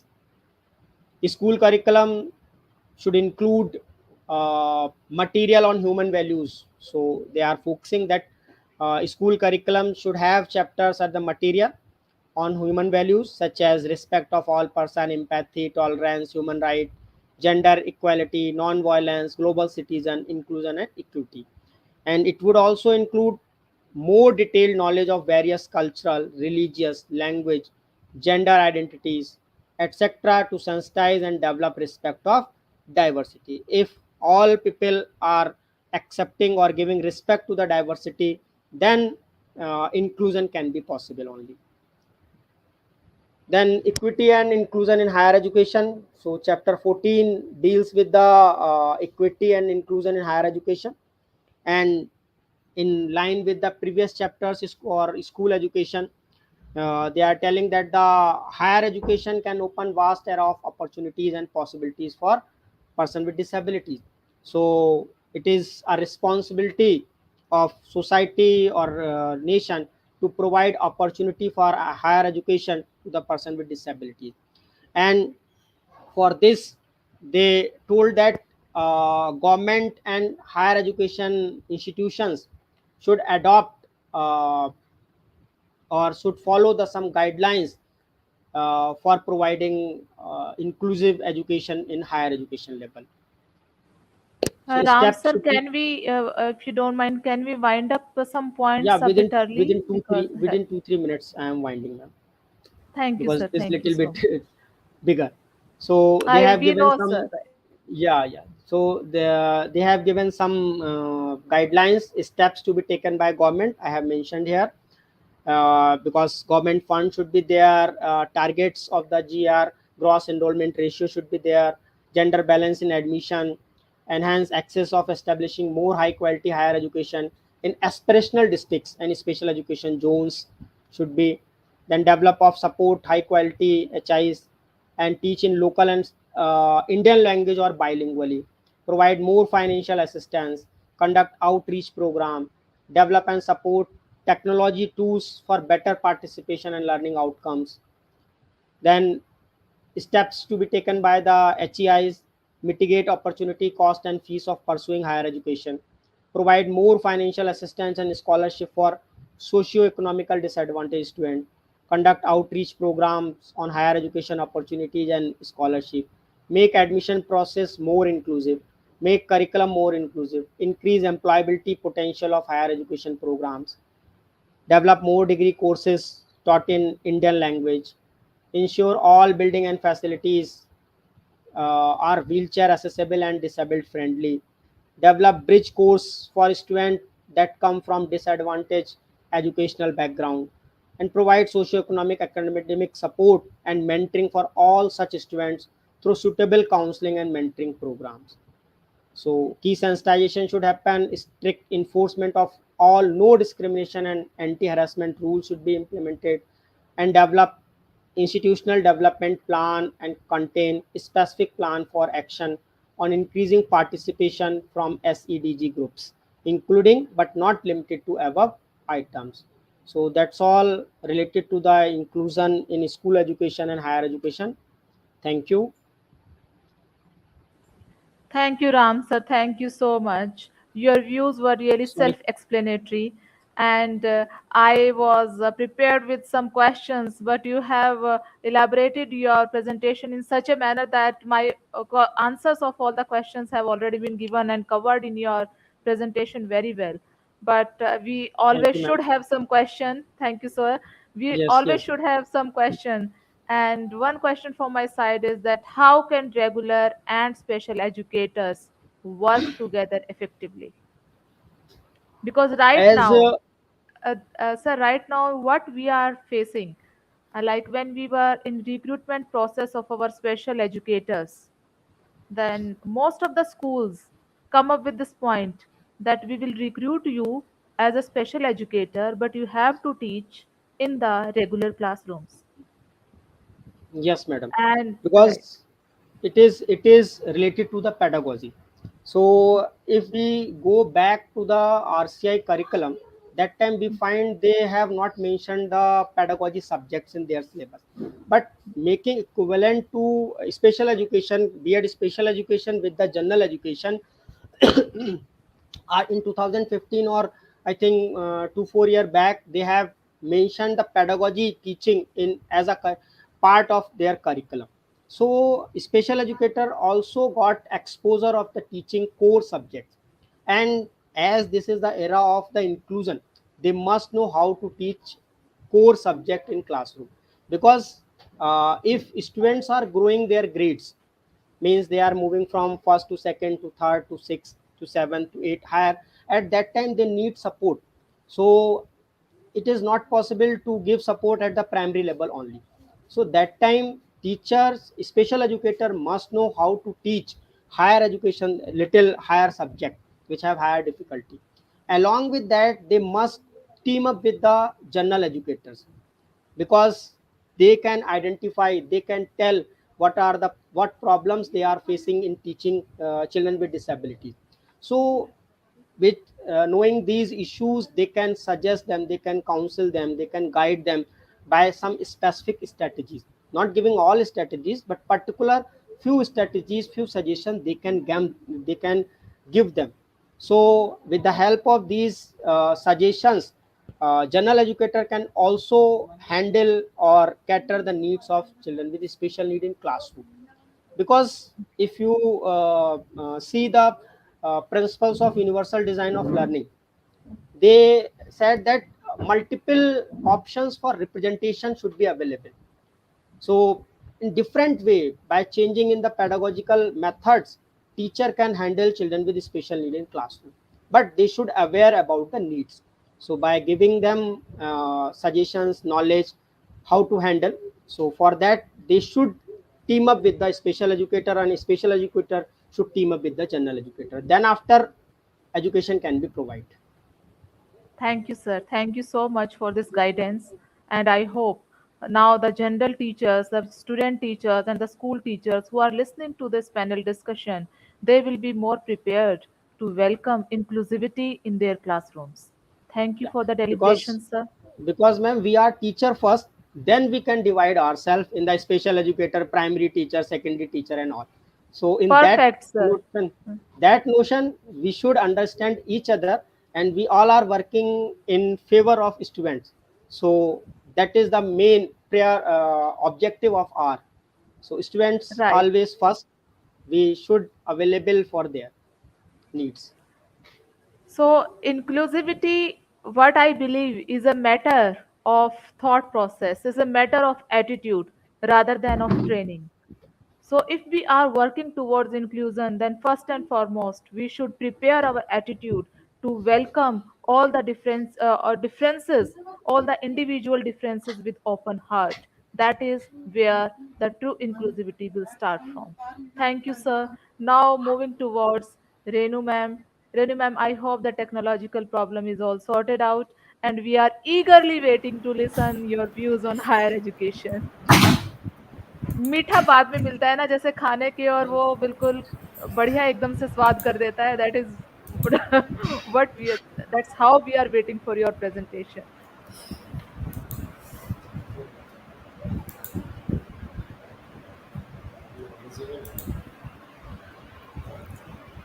Now, is it visible? Yes ma'am, it is visible. Okay, thank God. Yes, at the last, the PPT is ready, and I think now the panelists have already tired because for the last 2 hours they are listening. But now it's my turn to speak on higher education. But I will speak only for 10 minutes with the help of the PPT. Then we will discuss something because much of the implementation depends upon the discussion, not on the PPT presentation. So first of all, what is education? Education is the fundamental. Education is the base for achieving full human potential. It means every human being has some potentialities, abilities, and we are to develop those potentialities with the help of education. Developing an equitable and just society, as we have already discussed about the inclusive education, that without the equitable and just society, without this inclusive education, we can't develop the equitable and just society. And at the last, we are the citizens of the nation, so we are to develop the nation. That is our responsibility, that with the help of education system, with the help of developed education system, we are to develop our nation, so that in the meantime it can become an, we can say, developed nation, not the developing nation as it is nowadays. Now, how the national education policy comes into effect? Earlier, it was National Policy of Education, which was in the 1986. Then in 1992, it was modified, and the main, we can say, modification in the meantime was Right to Education Act 2009. And now on 29th July 2020, NEP 2020 was announced by the Government of India, and the main focus was on quality education, whereas the main focus of the national policy on education was access and equity. So it means the focus has been changed now of the NEP 2020. Now, the design of this NEP 2020 is based only on two aspects, that is school education and the higher education, because these are the only two areas of the education system. School education is the base, and higher education will be helpful in the development of the nation. And NEP comprises these four parts: school education, higher education, other key areas, and making it happen. Now, the main part, we are coming on higher education. The main thing in the higher education, what we are to do, that quality universities and colleges should come into effect. Their vision should be high, their strategies should be improved, and on the other hand, all the infrastructure should be well framed, well versed. All the infrastructure facilities should be available for the students, for the faculty. All the digital resources should be available for the development of the institution. And on the other hand, we have too much lacuna in the area of research. Number of researches are very, very high, but if we see toward the quality of the researches, it is very low. Very few researches are based on the quality. That is why now in the higher education, many things should happen on the quality based research education. Now, many problems which are faced by the higher education system in India, because these are the problems which are the basis for the development of new education policy 2020. The first is a fragmented higher education ecosystem. Okay, as we can say, there were different disciplines, as the science discipline is separate, commerce discipline is separate, humanities discipline is separate, medical discipline is separate, agriculture discipline is separate. It means so many disciplines are there. And on the other hand, parents only have the knowledge about two disciplines, that is engineering education, and on the other hand the medical education. First, they want our child should go to the medical education. If he is not capable, then he or she should go to the engineering education, and all the other disciplines don't have the importance. It means this fragmentation should be changed, and it has been done in the national education policy. As I have already discussed, that less emphasis on the development of the cognitive skills, affective skills, and on the cognitive skills also, analysis, synthesis, creativity, all these skills were ignored. And now the NEP has given the recommendation to improve these special skills, but it depends upon us that how these special skills can be improved. Then we can say the ineffective regulatory system.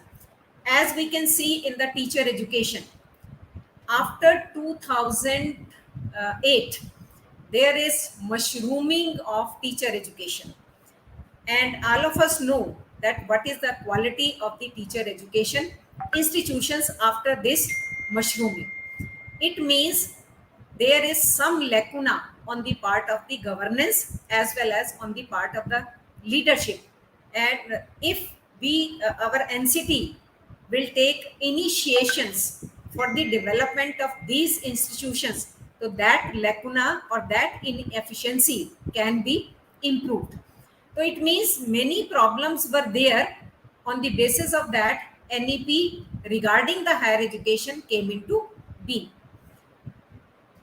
Then the other thing is that is moving toward a more multidisciplinary undergraduate education. As ma'am has already told, that multidisciplinary system has already been introduced in the school education. On the other hand, multidisciplinary undergraduate and the postgraduate system is also introduced by the NEP 2020.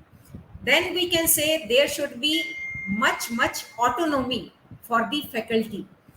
In the national education policy, much autonomy has been introduced for the institution, but how this autonomy will be effective in the development of the institution, the time will show that whether this autonomy will be in the right direction, or as we can see in the teacher education department, this autonomy is not on the right direction. So it means in the higher education system, this autonomy should work out as desired by the NEP 2020. Then the other problems are revamping curriculum, then pedagogy system, assessment system, student support for enhanced student experiences. The students are getting only the knowledge, information, the wisdom of the student is not developed with the help of our education system. That should be developed. And on the other hand, I will say, if the base will be strong, if our school education will be strong, higher education system will automatically be strong. Now, what is the importance of sequencing in higher education? First one, the concept of higher education should be clear cut. The plan or strategies should be clear cut, that what is the strategy of the higher education. We are to develop the capabilities of the students, or on the other hand, we are only providing the degrees to the student, because the quantity is increasing. But if we see about in the aspect of quality, the quality is decreasing day by day. So we are to see that the concept of higher education should be well understood by the government, by the NGOs, by the private institutions, by the private universities, by the government universities. Everybody is responsible for the development of the strategies regarding the development of higher education. Then the governance policies should frame effective policies for the implementation of higher education. As we can see nowadays, there is much differences about the we can say salary packages in the private institutions and the salary packages in the government institutions. That how the equalization or equity can be framed in those two scenarios. Otherwise, the faculty can be harassed and faculty will not do the effective work in the private institutions if they will not get the effective, or we can say the proper salary structure. Then the academic plans, some autonomy should be there in the academic plans, but not much one. I will discuss afterwards. And on the other hand, the quality assurance by the NIRF, by the NAC and the QS ranking nowadays. Now I am coming to the major reforms in the higher education. First one is the graded autonomy. As I have already told you, that academic autonomy, administrative autonomy, and the financial autonomy, but financial autonomy to some extent for the development of the institution, but not the financial autonomy regarding the salary structure of the employees. Then phasing out affiliation system in 15 years. That is also very good suggestion given by the NEP 2020, that affiliation system will be removed within the coming 15 years. But whether it will be effective, because autonomy can be in the both the direction, whether it can be in the positive direction or it can be in the negative direction. If every institution have the autonomy to provide the degrees to the student, so whether the degrees will be the qualitative or the degrees will be the quantitative. Then single regulator for higher education, as we already know that it is in the process, that higher education system has been framed, and now the roles of UGC, or we can say NCT or the AICT, all will be on the ground level. Only the higher education system or the higher education authority will be responsible for the development of all these lines. Then the common norms for public and private higher education institutions, that is very essential. But again, we can say that it depends upon the effective implementation, that private philanthropic partnership. Here, the private institutions are increasing day by day, but the lacuna is regarding the quality of the higher education. Then fee fixation, as we know, in the medical institutions, in the engineering institutions, in the other areas also, many institutions are getting some extra money for the we can say in the form of the fee. It means the fee should be fixed by the government, and there should be a check on this, that whether it is implemented in the right direction or the not. And the next point is the public expenditure. Till now, the public expenditure is only the 3% of the GDP in India, which is very low. It means it should be increased, and the proposal is it should be 6% of GDP. If we compare it with the foreign countries, as I can take the example of USA. In USA, the expenditure is 25% of the GDP. It means where we are standing, where is the 6% and where is 25%. And this 6%, if wholly solely this 6% will be spended by the government on the development of the education sector, then some development will be there in the education sector. I think the time is going on. I will come to the that is teacher education, that is 4-year integrated B.Ed offered by such multidisciplinary higher education institutions will be by 2030 become the minimal degree qualification for school teachers. Why we are saying this? As we know that when the students are coming to B.Ed, they are not coming by their choice, they are coming by force. They are trying for the other courses. When they are not able to get admission in the other courses, then they are coming to the B.Ed course. It means if the quality students will not come in the B.Ed course, then how the quality teachers will be produced from the teacher education institution. That is why now the NCT as well as the government as well as the NEP 2020 is laying stress that the 4-year integrated, that after 12th the student is to decide whether I am to go in teacher education, whether I am to go in the law, whether I am to go in the engineering, whether I am to go in the medical, whether I am to go in the business management. It means the decision should be just after 12, but, as in the other courses. Why not in the education course? So it will be very, very beneficial if this course will be of 4-year integrated and it will be implemented strictly and it will be followed, we can say, in the form of the multidisciplinary, in the form of the integration, in the form of the quality.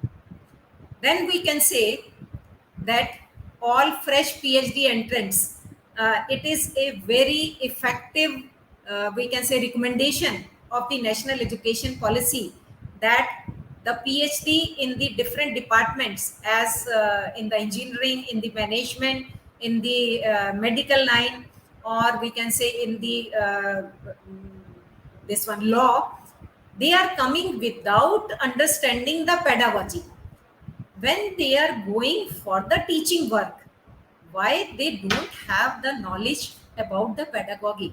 That is why in the PhD course, one course should be on the pedagogy so that they may be able to understand. As nowadays we say that we are to frame the learning outcomes in the syllabus, and those learning outcomes should be based on the Bloom taxonomy, or we can say the Anderson taxonomy as given in the modified form. When they are not able to understand this, how they will be able to frame the learning outcomes and how they will be able to achieve those learning outcomes after teaching that course? It means it is very good recommendation, but again I will say it depends upon the implementation, that whether the students will be interested in learning this pedagogy or not.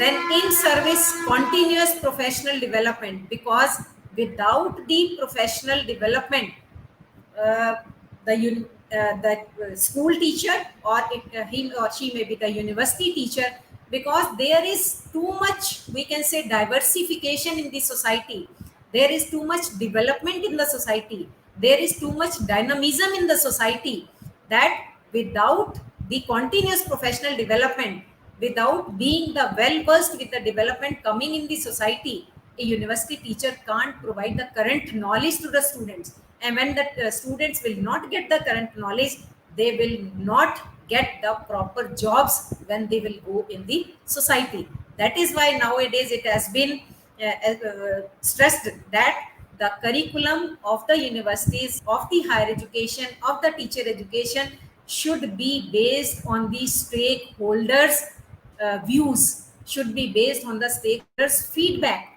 Our stakeholders are the schools. The schools will provide us the feedback what type of curriculum should be in the teacher education department. In the engineering courses, the industry should provide the feedback what type of curriculum.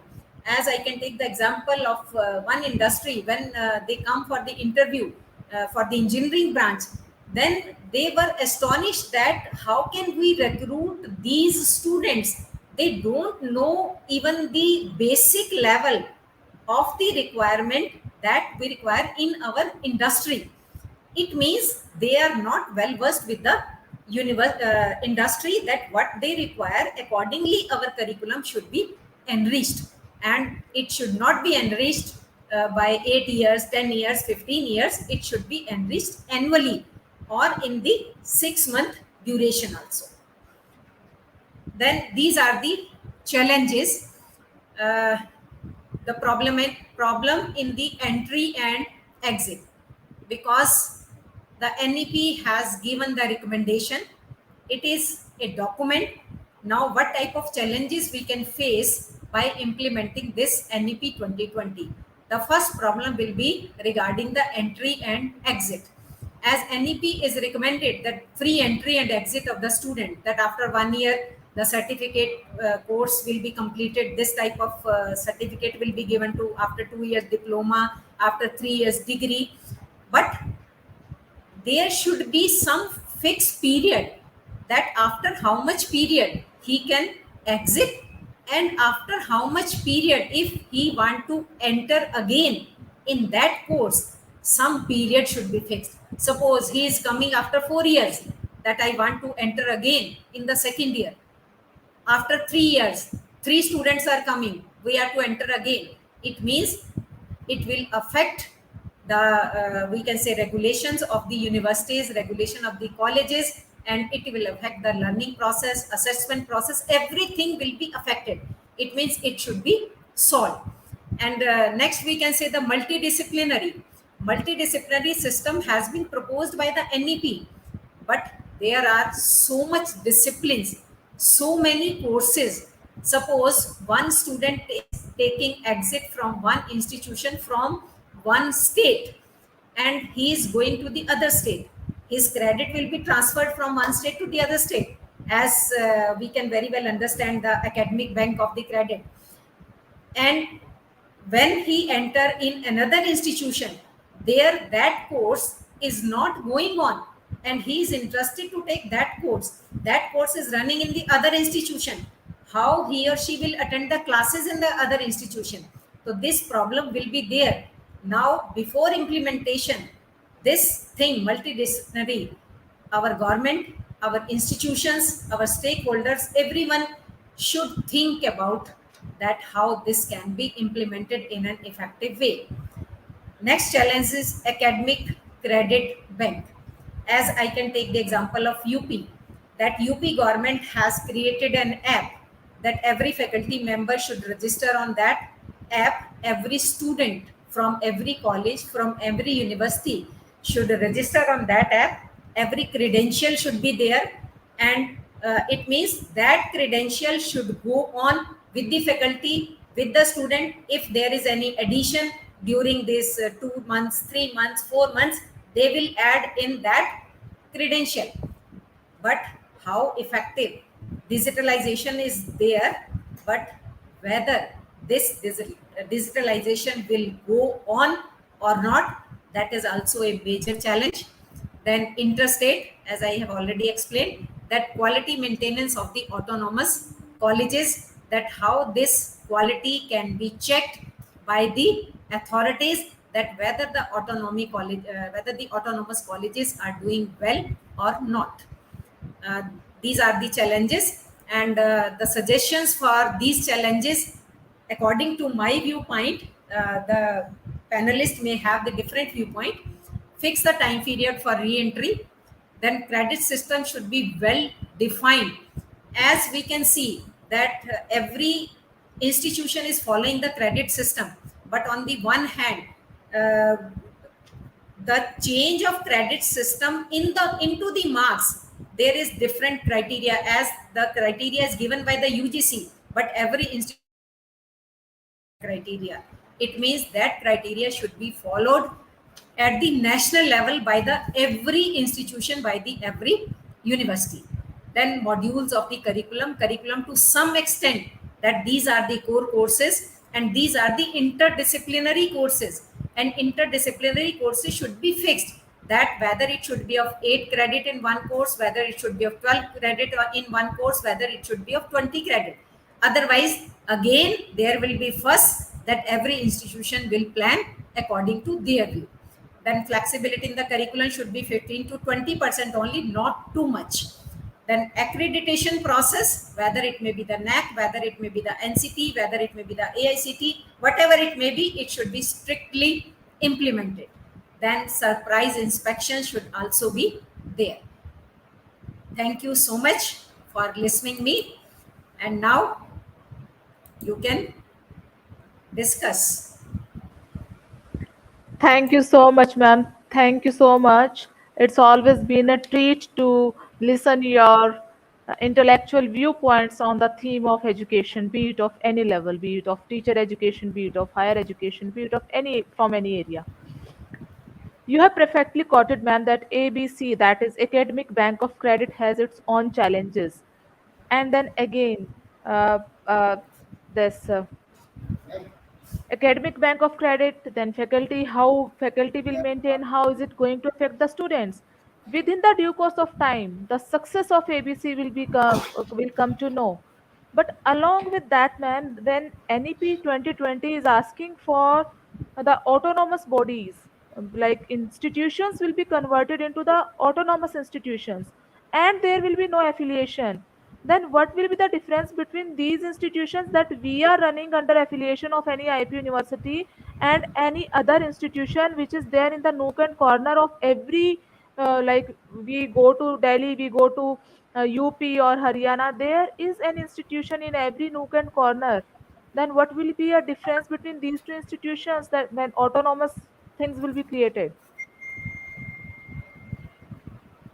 So, should I answer or anybody will answer? Yes, ma'am. Yes, we ma'am. we Please, want to ma'am. listen. That is why the guidelines and the policy should be the fixed curriculum. To some extent 75 to 80% curriculum should be fixed, and on the other hand the credit to the multidisciplinary courses should be the fixed one. Then whether the student may go to the Haryana, may go to the other state, may go to the UP, may go to the south, may go to anywhere, when everything is faced, the student will not face any type of difficulty.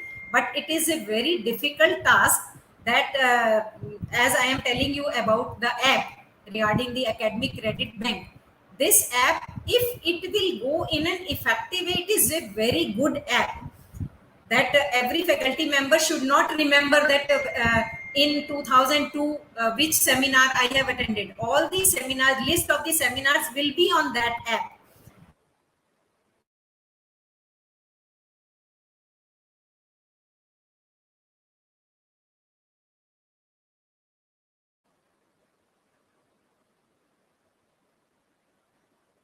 SK sir, Manoj sir, please do the needful. If there is any technical glitch from our side or from ma'am's side. I think from ma'am's side.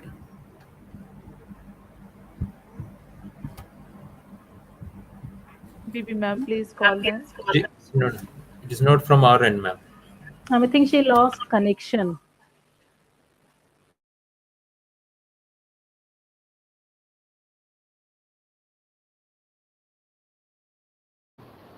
So mean that time, ma'am reconnects. I would really like to appreciate all the participants who have joined us today in this online panel discussion. I can name few like Aarti Bahuguna ma'am, Uma ma'am, Meenu ma'am, Gurpreet Kaur, Meenakshi, Mahajan, Sarjit Kumar sir, Study 360 degree, Meena Lavanya, Dr. Lakshmi Thakur, Renu Yeah, Tomar. Ma'am is here. my Ma'am is here, internet yes. was disturbing. That is why, sorry for the disturbance. Yeah, I was discussing about that academic credit bank, and my students are also uploading their data. So that is why now the student is not to, we can say, fuss about that, but how many credits I am having in the graduation level, in the higher education level, because this app will go wherever the student will go. So it means this academic credit bank will be a very good app, and it should be implemented in every state. Only then it will be fruitful for the faculty as well as for the students. I hope stakeholders will take notch into this point, ma'am, and they will consider and they will acknowledge this suggestion of yours, and they will think in that line only, and we will have some quality education and quality parameters in all the institutions with us. One most important question related to teacher education, ma'am. RIEs are also running 4 years of ITEPs and they are running it from many years. And as per the new notice of NCTE, only those institutions which are running graduation programs in their institutions will be allowed to run ITEP courses. So, what is the future of colleges who are not having graduation in their institution, who are just Regarding the running, future of RIE, right? Not only RIE, but of course, we are I also will running talk about B.Eds and the other institutions also and the RIE.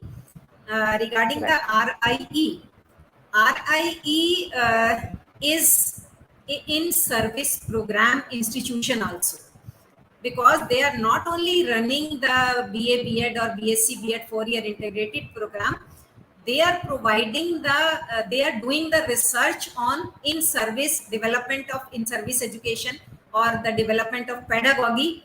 They are doing the research regarding the pedagogy, regarding the test book, regarding the assessment system.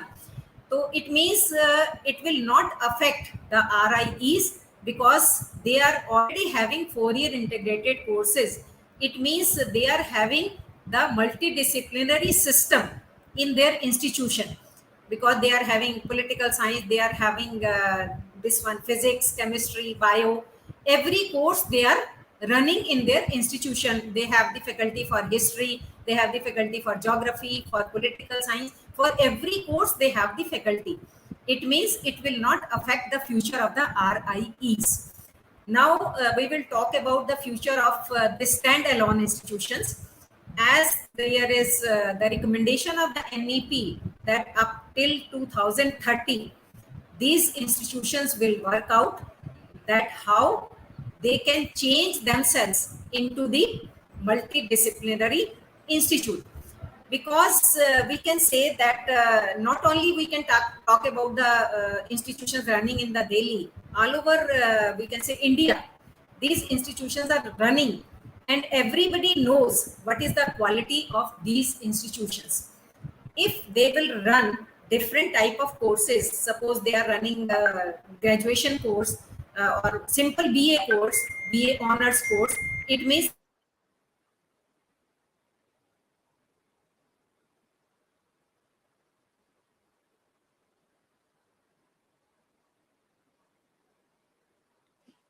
Ma'am, I think there is some technical fault from your side. There is some connectivity issue.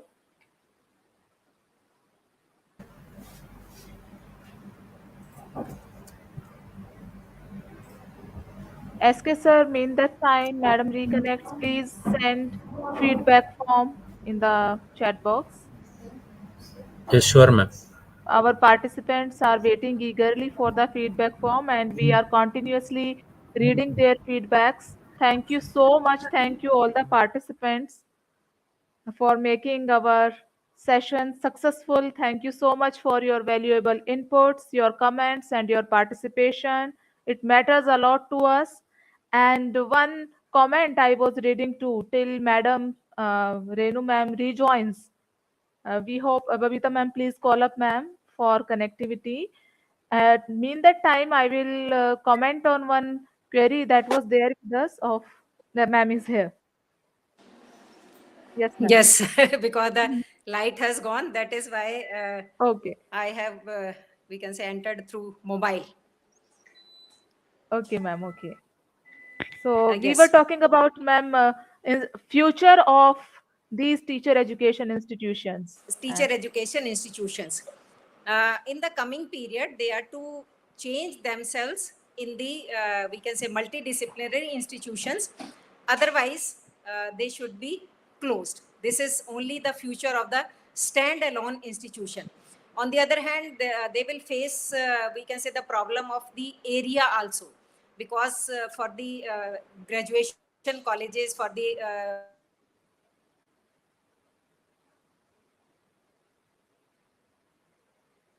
that we can say the land area, the infrastructure area, we can say the faculty regarding the different subjects, all these are required. Now we can say all the institutions should think about these. That is why they are giving the time period till 2030. Otherwise, we can say if they will not do it or they will not be able to do it, then the institutions running only the B.Ed course in the due course, they will be closed. And They what should about try, that, and ma'am? quality will be improved. And what about those courses which are running B.Ed and some programs of B.Ed special also? Are they standalone colleges, or are they will they be counted in the multidisciplinary courses They will colleges? be counted in the multidisciplinary. The colleges which are running B.Ed special also along with B.Ed.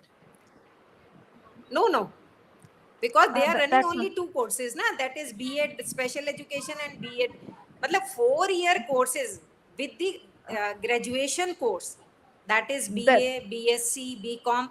This Hmm. course is required for the Okay. multidisciplinary, Okay. Okay. because here the discipline is only one, that is teacher education. Teacher education.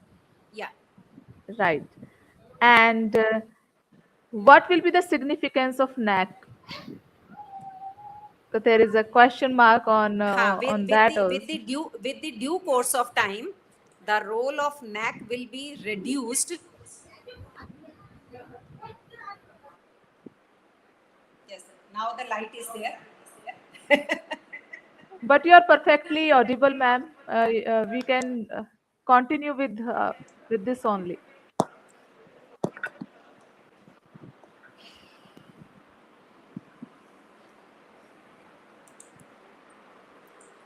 Yes, because now there is another recommendation of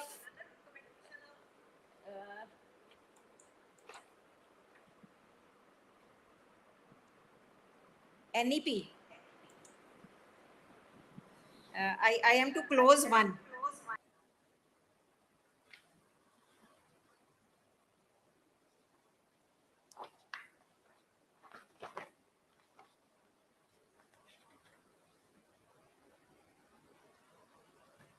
Themselves on the basis of the guidelines, on the basis of the framework given by the higher authorities.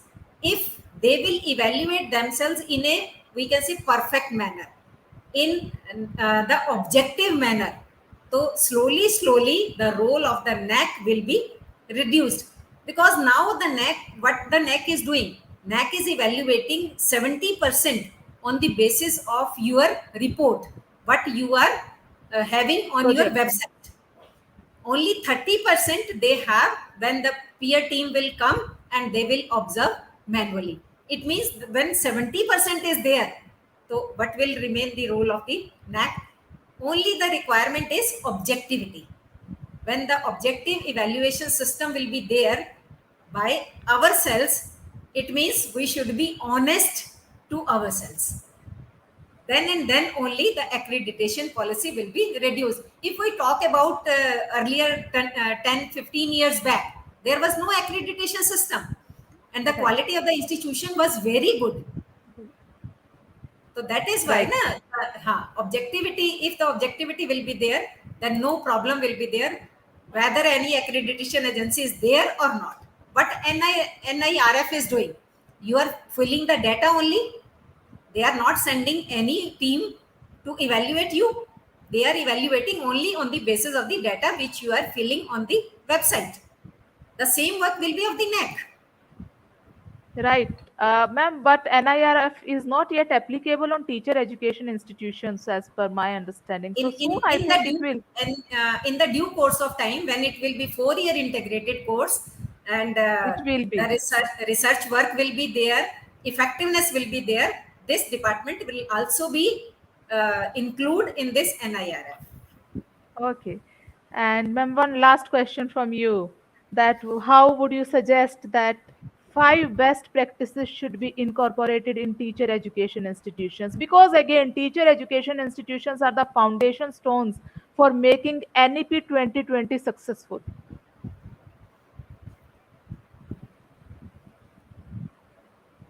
There is too much requirement for the development of teacher education, as all of us know that what type of quality we are giving to the society in the form of the teacher. We are not giving the perfect teacher, as nowadays we see that in the public schools every school has the smart board. How many teacher education institutions are providing the training to the students how to utilize those boards in an effective way? Many teachers are not do not know how to prepare an effective PPT. When the corona is there and the teachers are to teach with the online teaching, many teachers were not well versed, many teachers were not well prepared because they don't have this type of training. So it means we should well versed with any type of situation, because any type of situation can happen in the society. How can we say that I don't have this type of training, that is why I am not able to do this? It is a challenge for every faculty, whether it may be of the school, whether it may be of the teacher education institution, or whether it may be of any other course, that they should be well versed.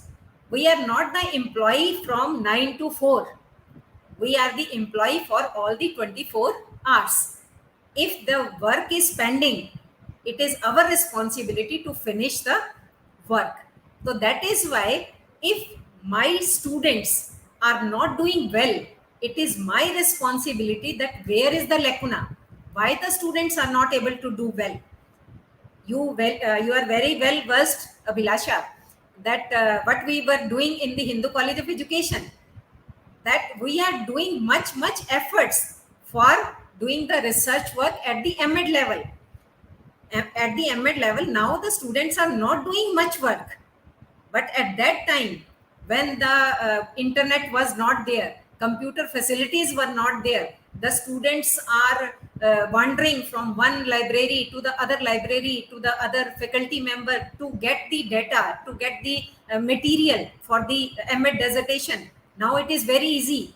So that is why now the UGC, I think all of you know that UGC has framed a policy for MEd dissertation also, that at MEd dissertation the plagiarism is applied from 2018, that 10%, as in the PhD level, in the same way at the MEd level 10% plagiarism certificate is needed. So why there is so much need? It means we are going to the we can say framework of copy paste. We are going to the network, copy from there, paste it on the dissertation, and then our dissertation is prepared. So it means that it is the lacuna on our part. It is the lacuna because students are easygoing. If they say this easy way is giving to us, so we should follow that.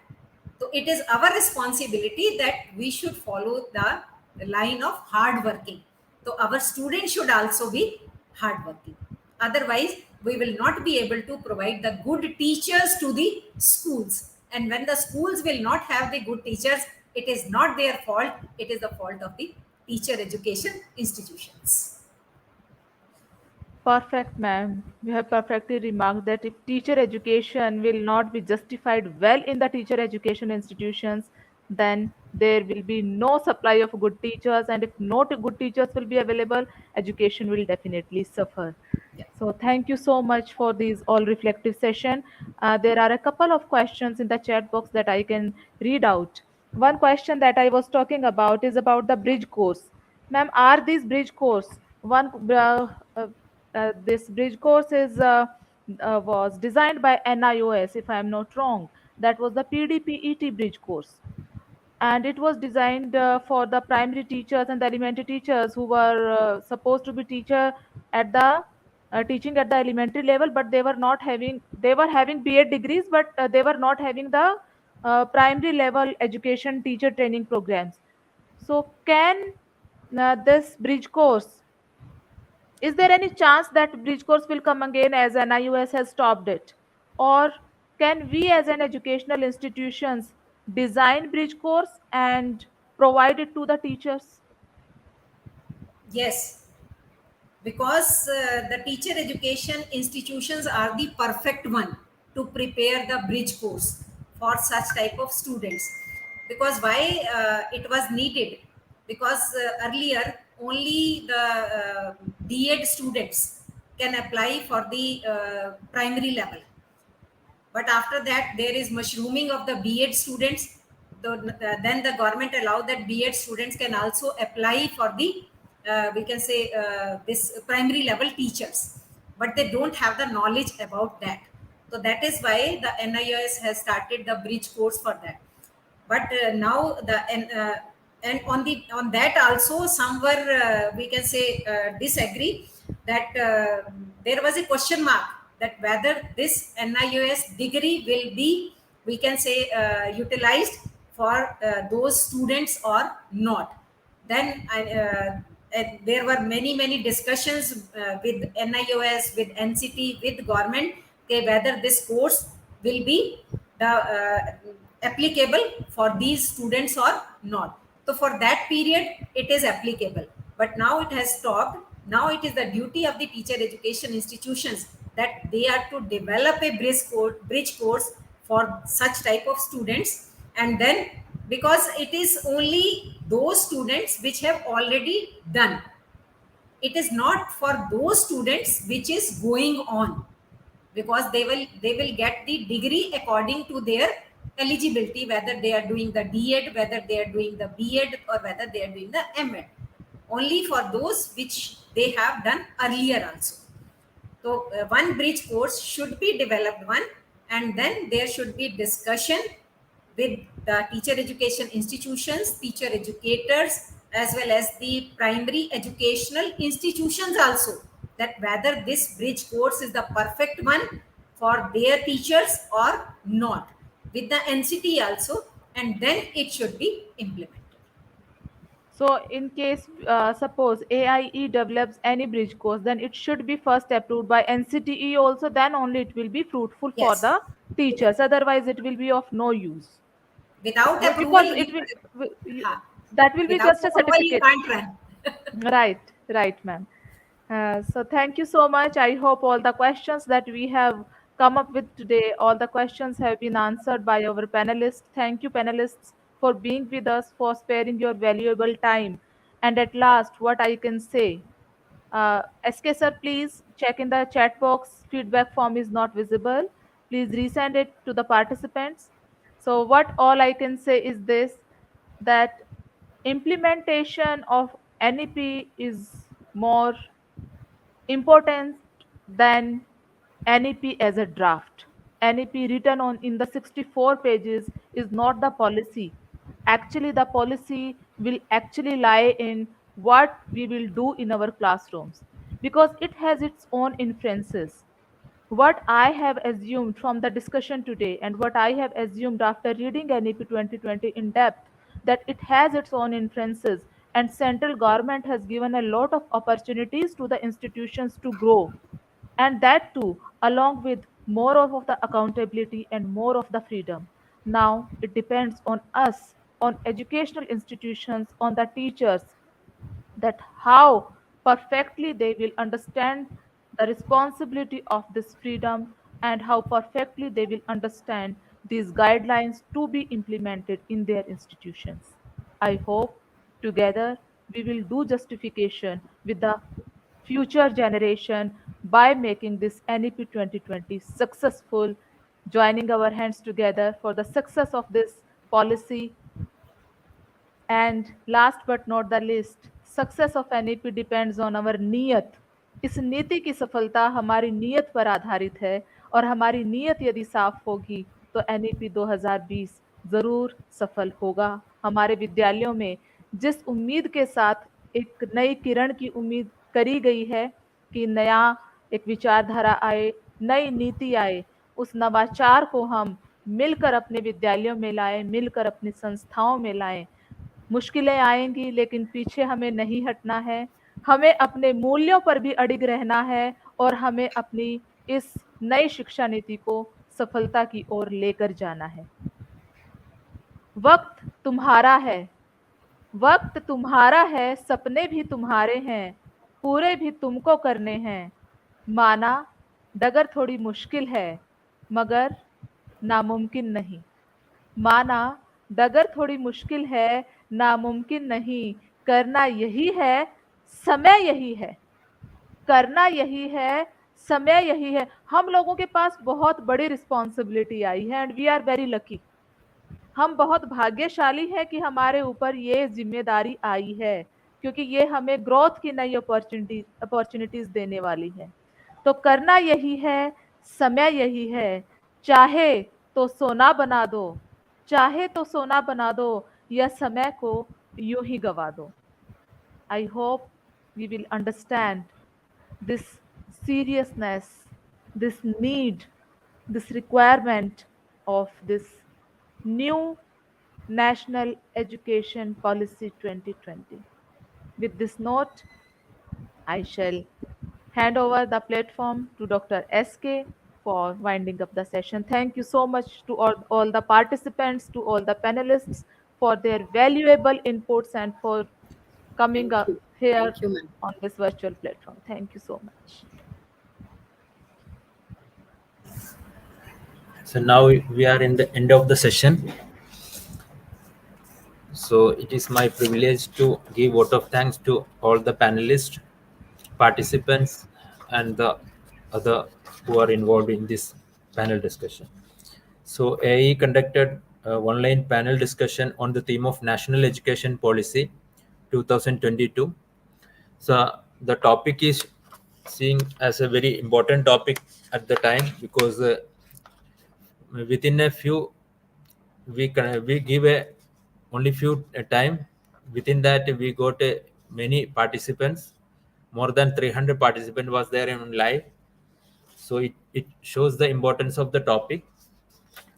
So I thanks all the participants.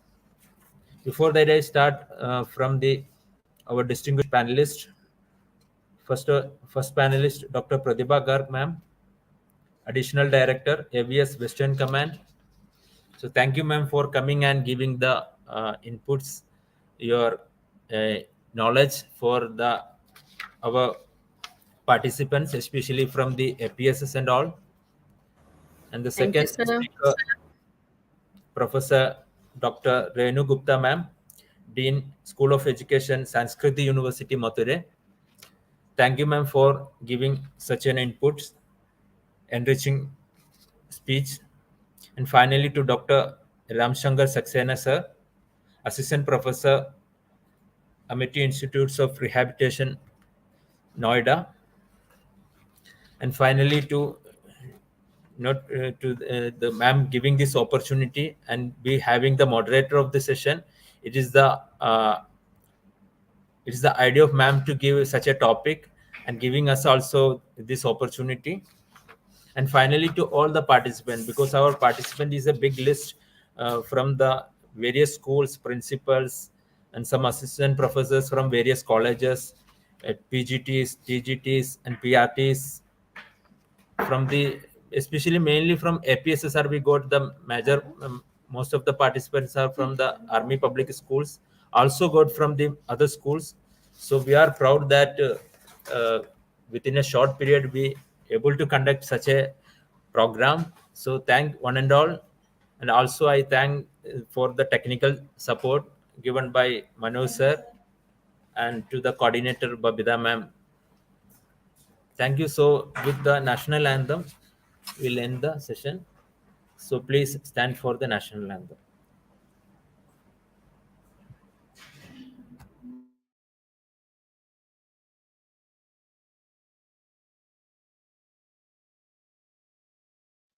जनगण मन अधिनायक जय हे भारत भाग्य विधाता।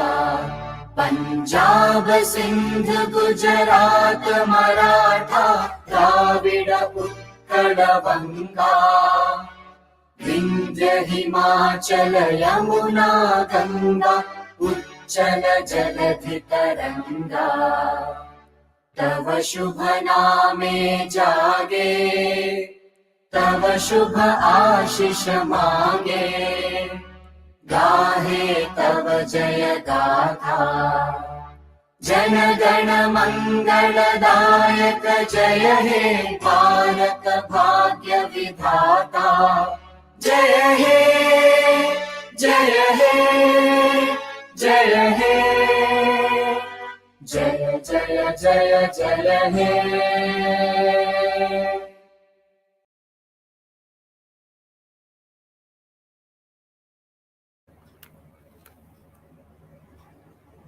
Thank you, Abhilasha ma'am, Dr. Babita Bhardwaj ma'am, Dr. Saidalavi sir, for such an interactive session and providing us this platform and this overall panel discussion.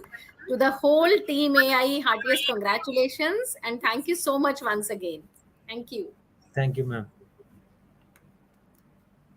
Thank you, Renu ma'am. Your time is always very precious. I know we were running out of time, but you have been there with us with great patience. Thank you so much. Thank you, Pratibha ma'am.